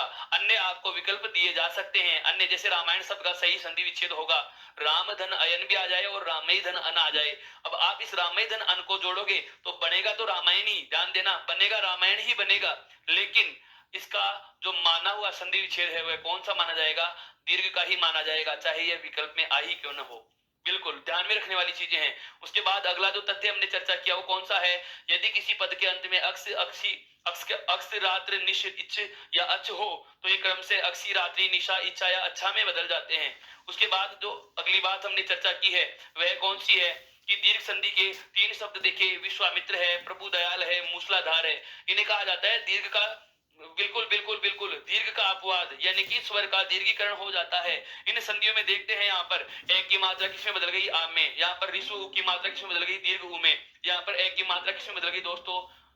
बिल्कुल आ में बदल गई, अर्थात स्वर क्या हो गया? दीर्घ हो गया। देखो ए लघु है, दीर्घ में बदल गया। तो यहाँ पर भी उ लघु है, दीर्घ में बदल गया। यहाँ पर भी ए लघु है, किसमें बदल गया दोस्तों? दीर्घ में बदल गया। उसके बाद आगे वाली बात की स्वर और व्यंजन के लोप की, सारंग और पतंजलि में। यहाँ पर हमने क्या किया? स्वर का लोप किया, रे में जुड़ा हुआ ए हटा दिया और आगे वाले ए को जोड़ करके इस वापस से रे को पूरा किया है। यहाँ पर पतत प्लस अंजलि अर्थात मूल शब्द पतंजलि का संधि विच्छेद में अंतिम तय का भी हमने लोप किया और तय में जुड़े हुए ए का भी लोप किया, और उसके बाद अंजलि वाला ए जोड़ करके इसको वापस से पतंजलि रूप प्रदान किया है। और अंतिम जो अभी अभी अपन ने एक नियम और चर्चा में लाया, कौन से लेके आए हैं कि अध्रोष्ट और दंतोष्ट जो दोनों प्रकार से लिखा जाता है, चाहे उसका गुण रूप लिखा हुआ है, चाहे हाँ बिल्कुल चाहे उसका वृद्धि रूप लिखा हुआ है, दोनों ही स्थिति में इसे केवल एक संधि से ही तोड़ना है, और वो कौन सी संधि से? वृद्धि संधि से ही तोड़ना है और वृद्धि संधि इसका क्या होगी, सही जवाब होगी। यह था सारा का सारा सेगमेंट जो पिछली 2-3 क्लासों से हम चर्चा में ले रखे हैं। कौन सा, स्वर संधि और उसके सारे अपवादों की बात हमने की है। बहुत अच्छे से समझ में आया है, बहुत ही अच्छे से इसको हमने पढ़ा है, बहुत विस्तार से इसको जाना है।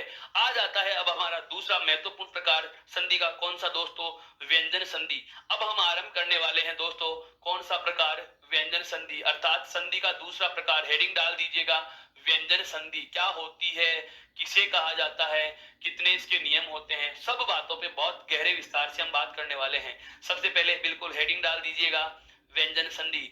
हाँ, सभी को